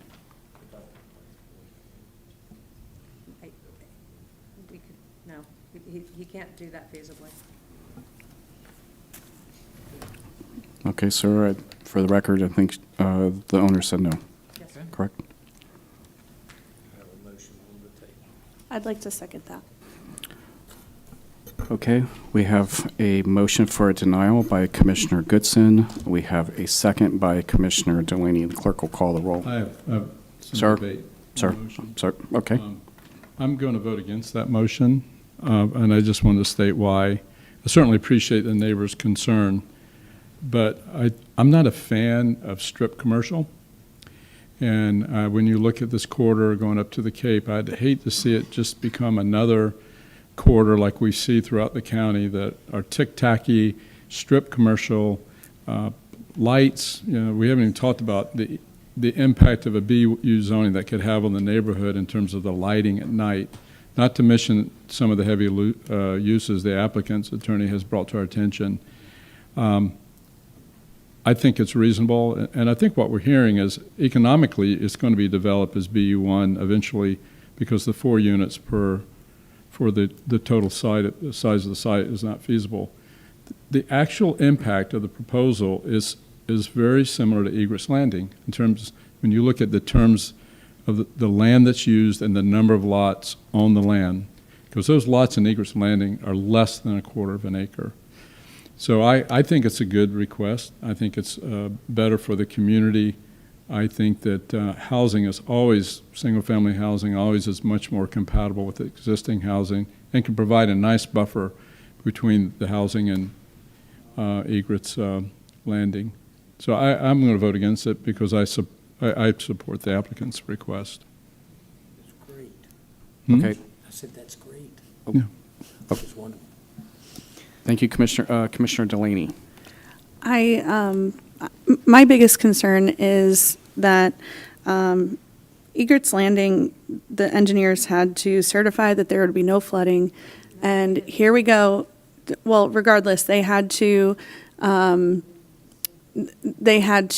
basically give the county plans that said that there would be no flooding, and we see this time and time again in our county. It's part of the reason why I'm up here, is because developers get to come in and they get to do whatever they please on their property because of their own property rights, and it doesn't matter what happens to the existing homeowners. And we can't continue to do this. People, my heart breaks for your situation, and I'm so sorry the situation you're in, and I truly mean that. But we can't continue doing this. Thank you. Okay, Morris. Thank you, sir. Commissioner Goodson, can I just ask that in the event your motion passes, can we include in your motion that you direct the county attorney to develop a resolution setting forth proposed findings of fact, conclusions of law, and the action taken to be returned to the board at a future regular meeting as a consent agenda item? Yes, by all means. Thank you, sir. Okay, so Commissioner Goodson's motion is amended with what Morris just said. Right. Okay, Commissioner Delaney, you're still a second on that? Yes. Okay. Any other debate on the motion? No? All right, we have a motion by Commissioner Goodson, we have a second by Commissioner Delaney. Clerk will call the roll. Commissioner Delaney, Yes. Vice Chair Goodson, Yes. Commissioner Atkinson, No. Commissioner Altman, No. Chair Feltner, Yes. All right, we'll show that one approved. We're going to take a 5-minute break, and then we'll come back. We're going to come to J1 in public comment.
I think we're ready to restart.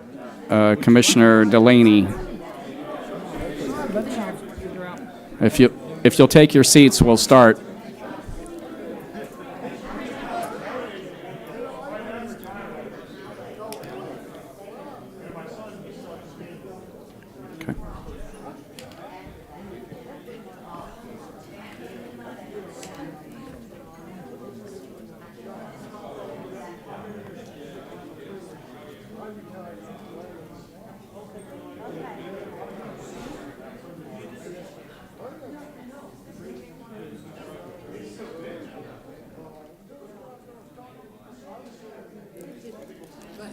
Okay. Okay, thank you. Is there anything that we can do to deal with who do we go to the building department to say, stop building people up here all the way around us? It's kind of a hard thing to say because Hold on, one second. new development, you want people to have to be so up. they don't have the same. Okay. If you find I know. 95 of your previous building, put it down to save money. Okay, Commissioner, we're gonna. We don't know what to do. Ma'am, I appreciate it very much. We're gonna go on to. Thank you. Okay, thank you.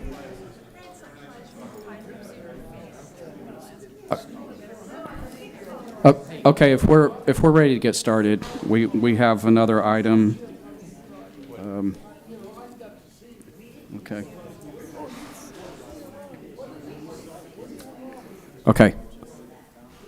Okay. Commissioner Atkinson, you're recognized. Thank you. Thank you, Commissioners, for indulging me.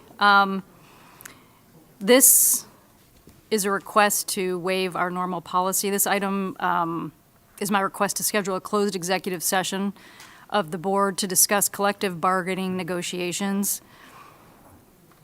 Policy BCC-97 limits actions at board zoning meetings to land use items unless the board finds by a supermajority vote that it's in the public interest for the board to consider a non-land use item.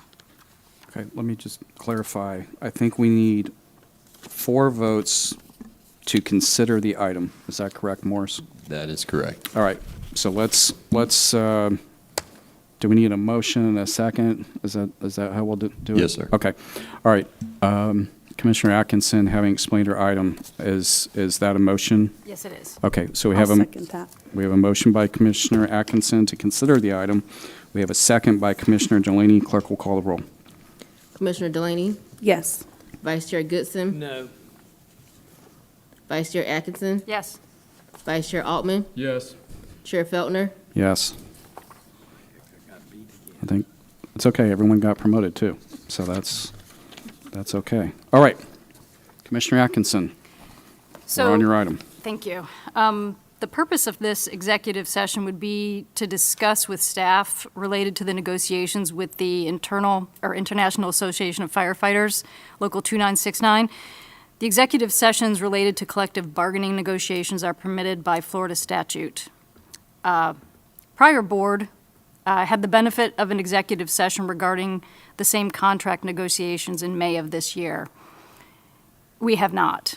I believe it's prudent and reasonable that the current board receive the same opportunity, particularly with 3 new board members. The request is that the executive session occur immediately after the regular board meeting scheduled for December 17th. The importance of this issue necessitates making the request at a zoning meeting.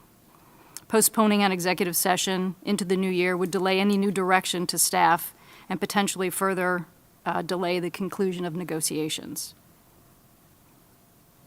Okay, Commissioner Atkinson, having explained her item, are there questions? Okay, we have one card. Sandra, you recognized?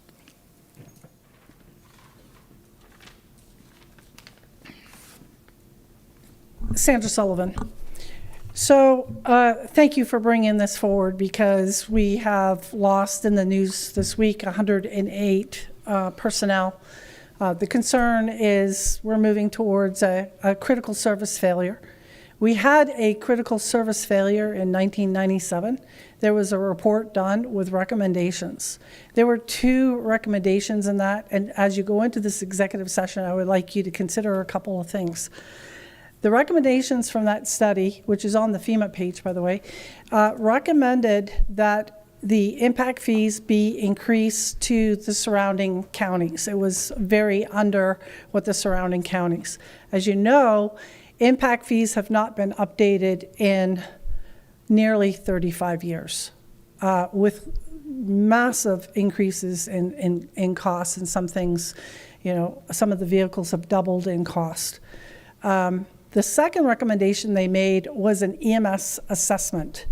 And I read the assessment that the county manager wrote up, and it is not consistent with facts. So the study that was done recommended an EMS assessment. What the county did back then was did an MSTU. And of course they were sued by Palm Bay. And as a consequence of that the findings of that was that you cannot have a ad valorem tax for EMS assessment because of it's not related to the property. And so by the Attorney General legal opinions and by that case, which I have sent all of you a screenshot from that clearly states this out, that this has to be an EMS assessment. So as you go into the negotiations, you have to find money to pay our firefighters. So there are a couple things I'd like you to consider. One is taking the money that you just got from our constitutional offices and dedicating that. 2, addressing impact fees. 3, looking at your billing system. We wrote off $13 million in write-offs, and that number is skyrocketing. And I'm not talking about Medicare, because you can't deal anything with that. I'm talking about writing off people who don't pay for transport. And so in looking at other counties and what other counties do, there's one I looked at, for example, they do their billing in-house. So you go to the county website and you put in your billing, you put in your insurance information, it processes it. Are you aware that Brevard County does not, through the contract they have with the company in Orlando, does not process insurance payments? I mean, if you did an analysis of other surrounding counties and how much more they bring in as a percentage because they process that. So there's multiple ways to bring in additional revenues to help solve this. Also, please evaluate whether a fire district, an independent fire district, would be helpful. Thank you. Thank you. Okay, commissioners. Debate on the item, discussion. We voted to introduce the item. Right. Okay, so we didn't have any questions. We had our comment cards, so we're going to entertain a motion on the item to have the executive session after the commission meeting on Tuesday. So that's, okay. Is there any other discussion on Commissioner Delaney? Sorry. I just wanted to say thank you, Commissioner Atkinson, for bringing this forward. Okay, is there a motion on the item? Okay. I move that the board schedule an executive session with the county manager and appropriate staff to discuss ongoing collective bargaining negotiations with the International Association of Firefighters to be held at the end of the regular board meeting on December 17th, 2024. Second. Okay, we have a motion by Commissioner Atkinson. We have a second by Commissioner Delaney. Clerk will call the roll. Commissioner Delaney? Yes. Vice Chair Goodson? No. Vice Chair Atkinson? Yes. Vice Chair Altman? Yes. Chair Feltner? Yes. I lost again. We'll show that passes. What was the vote? I'm sorry. 4-1. Okay. All right. Okay, we'll show that passes. All right, we'll move into public comment. Sandra Sullivan.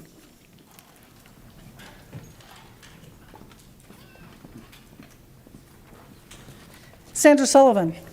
So I want to just say citizens demand fire Abate now. And the reason for this is this public service crisis that we are facing here in Brevard County has been largely created by Mr. Abate. Now, a motion was made to extend his contract until this new board came on, and in fact, the suggestion was made by Chair Feltner. The trust is lost. And while we have a new commission board, the issues with this, I mean, I read this report yesterday. I just frankly couldn't believe. I mean, we're paying this guy $275,000. And that report that was put out yesterday is garbage. There's no way to sugarcoat it. It is restore the EMS assessment county-wide. So what he wrote, apparently Abate does not understand that the Palm Bay lawsuit against the county in 2004 determined that ad valorem taxes for EMS were not legal. So hiding the tax under the general fund is still an ad valorem tax. EMS assessment was under non-ad valorem tax prior to 1998 and should be county-wide. That's what the referendum in 1988 was to vote for a county-wide EMS service because of a critical service failure at that time. Very extensively studied. So the fact that in 2004, the county got sued, you can't have it as a non-ad valorem tax. I mean, can't have it as a valorem tax. You have to have it as a non-ad valorem tax. You read the legal opinions, the Attorney General legal opinions. Okay, there's one done, the most recent one in 2012. It says it has to be non-ad valorem assessment. So just like where you have your fire assessment, you have an EMS assessment. Then you're pulling it out of general fund, which is an ad valorem tax, right? And the amount that is in ad valorem tax isn't enough to cover the 47% of your fire EMS budget that is EMS. It's not enough to cover the percentage, so the cities aren't paying their share. We need to fix this. Now, those things can't be fixed until next year. So we have to find money in the meantime to fix this. Why he didn't address other issues, like to do a report on fire assessment that isn't going to bring in any money for a year. You know how long it takes to do maybe an EMS and fire impact fee study? Probably, I'm thinking 6 weeks to 2 months. It's a short one. Let's get some money in to address fire. Thank you. Ma'am, are you filling out a card in the back there? Okay. Stephanie. Sir? Her name is Stephanie. Stephanie. Come on, Stephanie. Okay.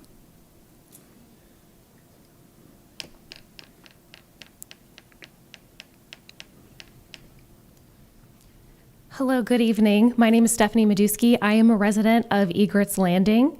I realize that you already took a vote on this, so I hate to beat a dead horse, but I just wanted to come and say my piece about that zoning request, and thank you for those who voted against the zoning.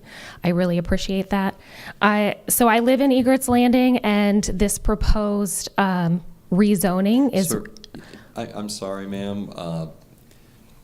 Those items have to be considered at a public hearing, and they're due process considerations, so the other parties have to be present so they can hear and respond to what's said. Oh, sure. The board has already denied the requested action. Okay. And if you do this now, it'll complicate the record and potentially create an error in the record, so. Okay, so I can't speak during the public comment? Not on a public hearing quasi-judicial item, I'm sorry. Well, thank you for your vote.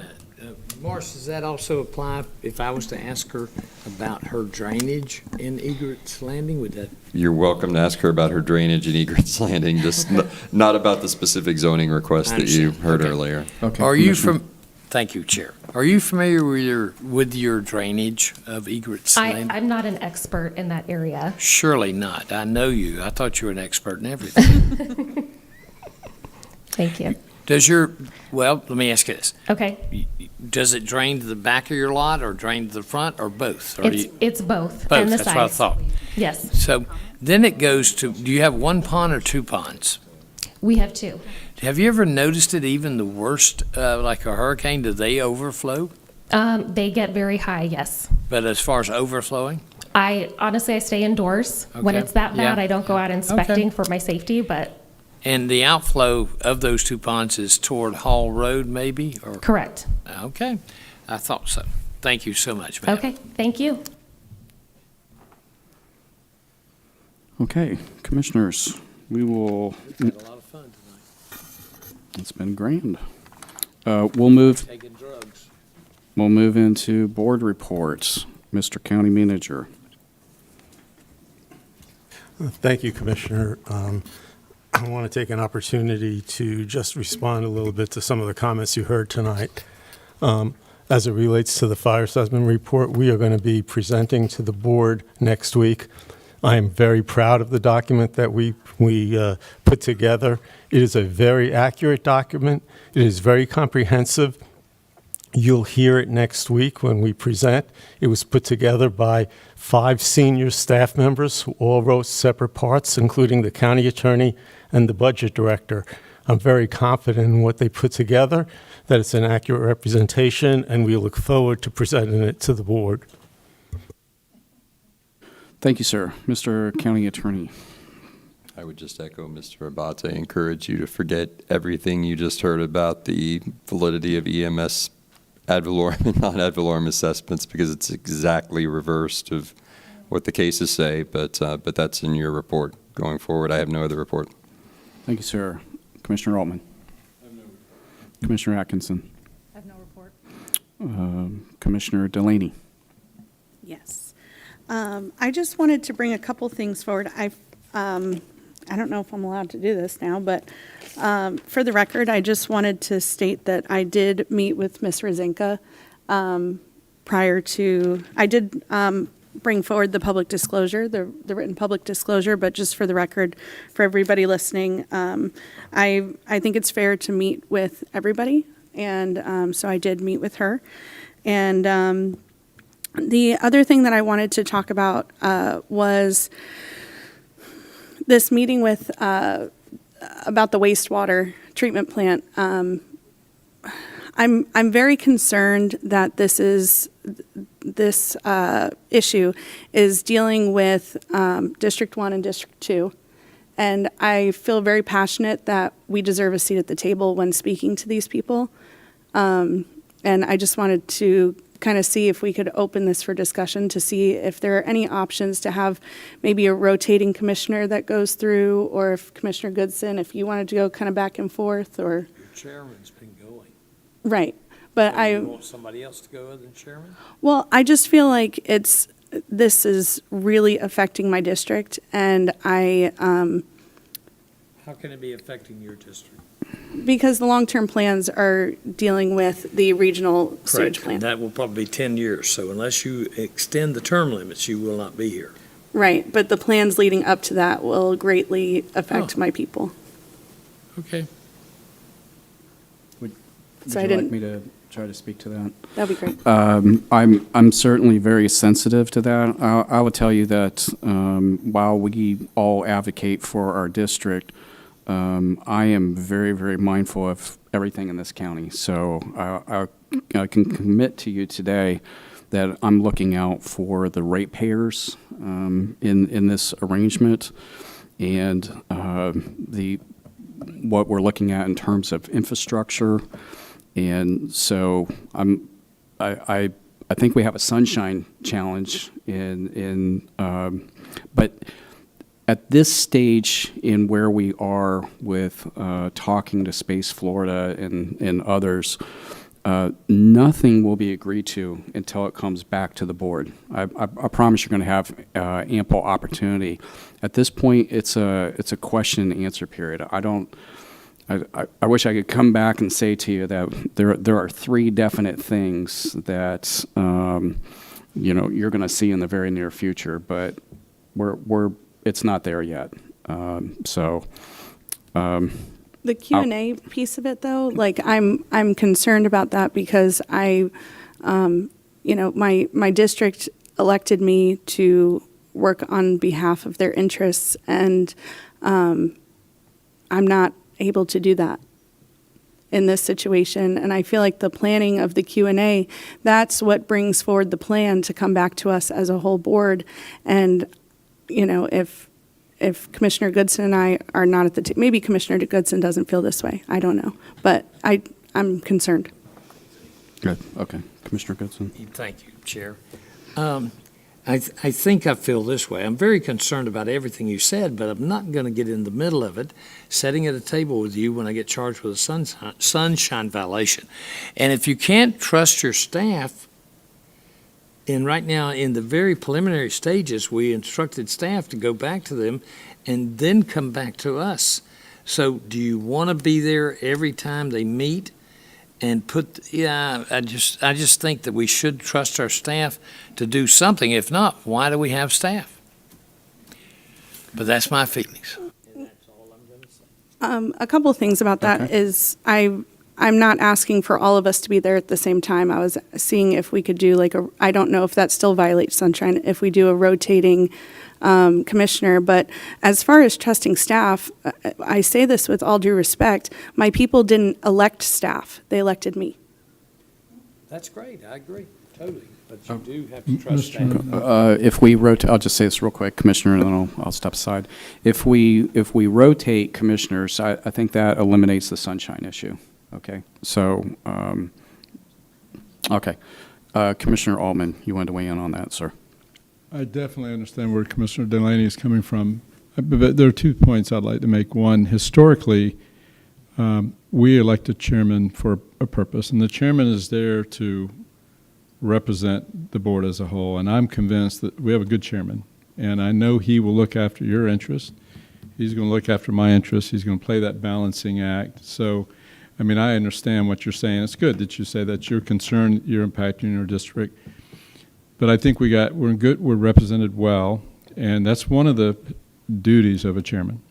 That chairman is there to represent the board as a whole when we're not able to be there. Secondly, I think there are certain issues that transcend district boundaries. For example, beaches. Even though you don't have public beaches, you have Play Linda. It's a beautiful beach, the best beach in the county. The best beach in the county. Yeah, but nobody lives there.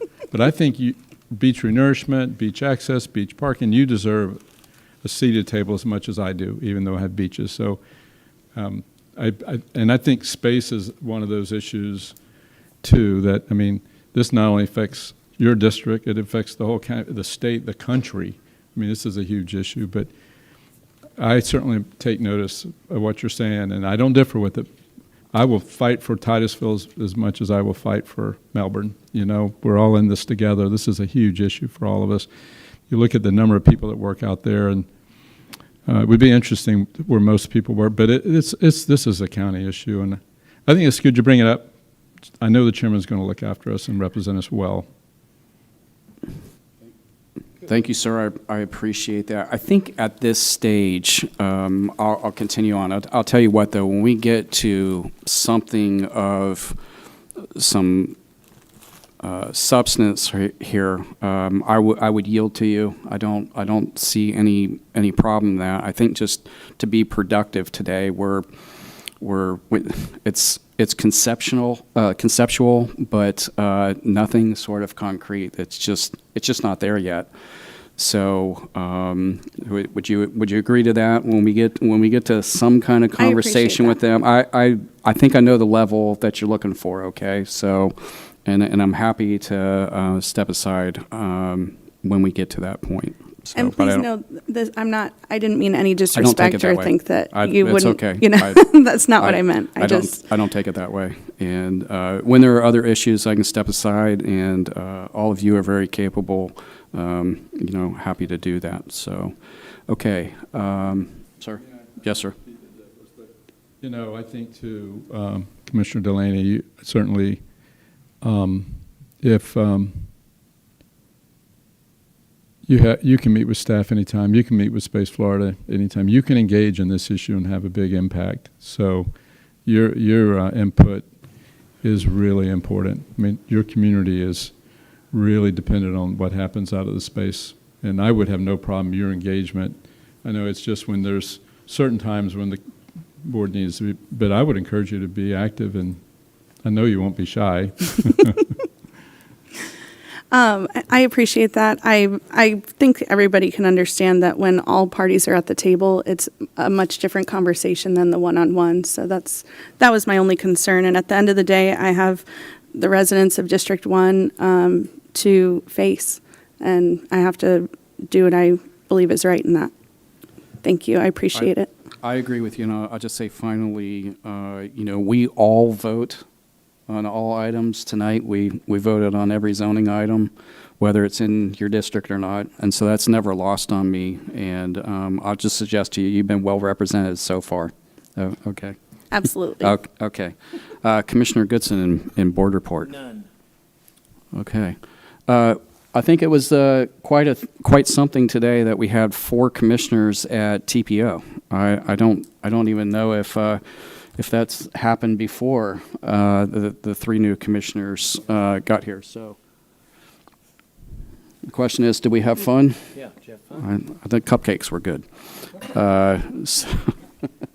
And then finally, I'll just say my chief of staff, Carol Massolino, it is her birthday today. So we wish her a happy birthday. All right. I think we're done. Motion to adjourn. All right. Thank you, everybody. The opinions expressed by any member of the public during any period of public comment do not necessarily reflect the views or opinions of the Board of County Commissioners of Brevard County, Florida, Space Coast Government Television, or the program sponsor, and are solely those of the presenter. The Board of County Commissioners of Brevard County, Florida, Space Coast Government Television, and the program sponsor hereby expressly disclaim any and all responsibility or liability for any defamatory or slanderous statements expressed by any member of the public during any such period.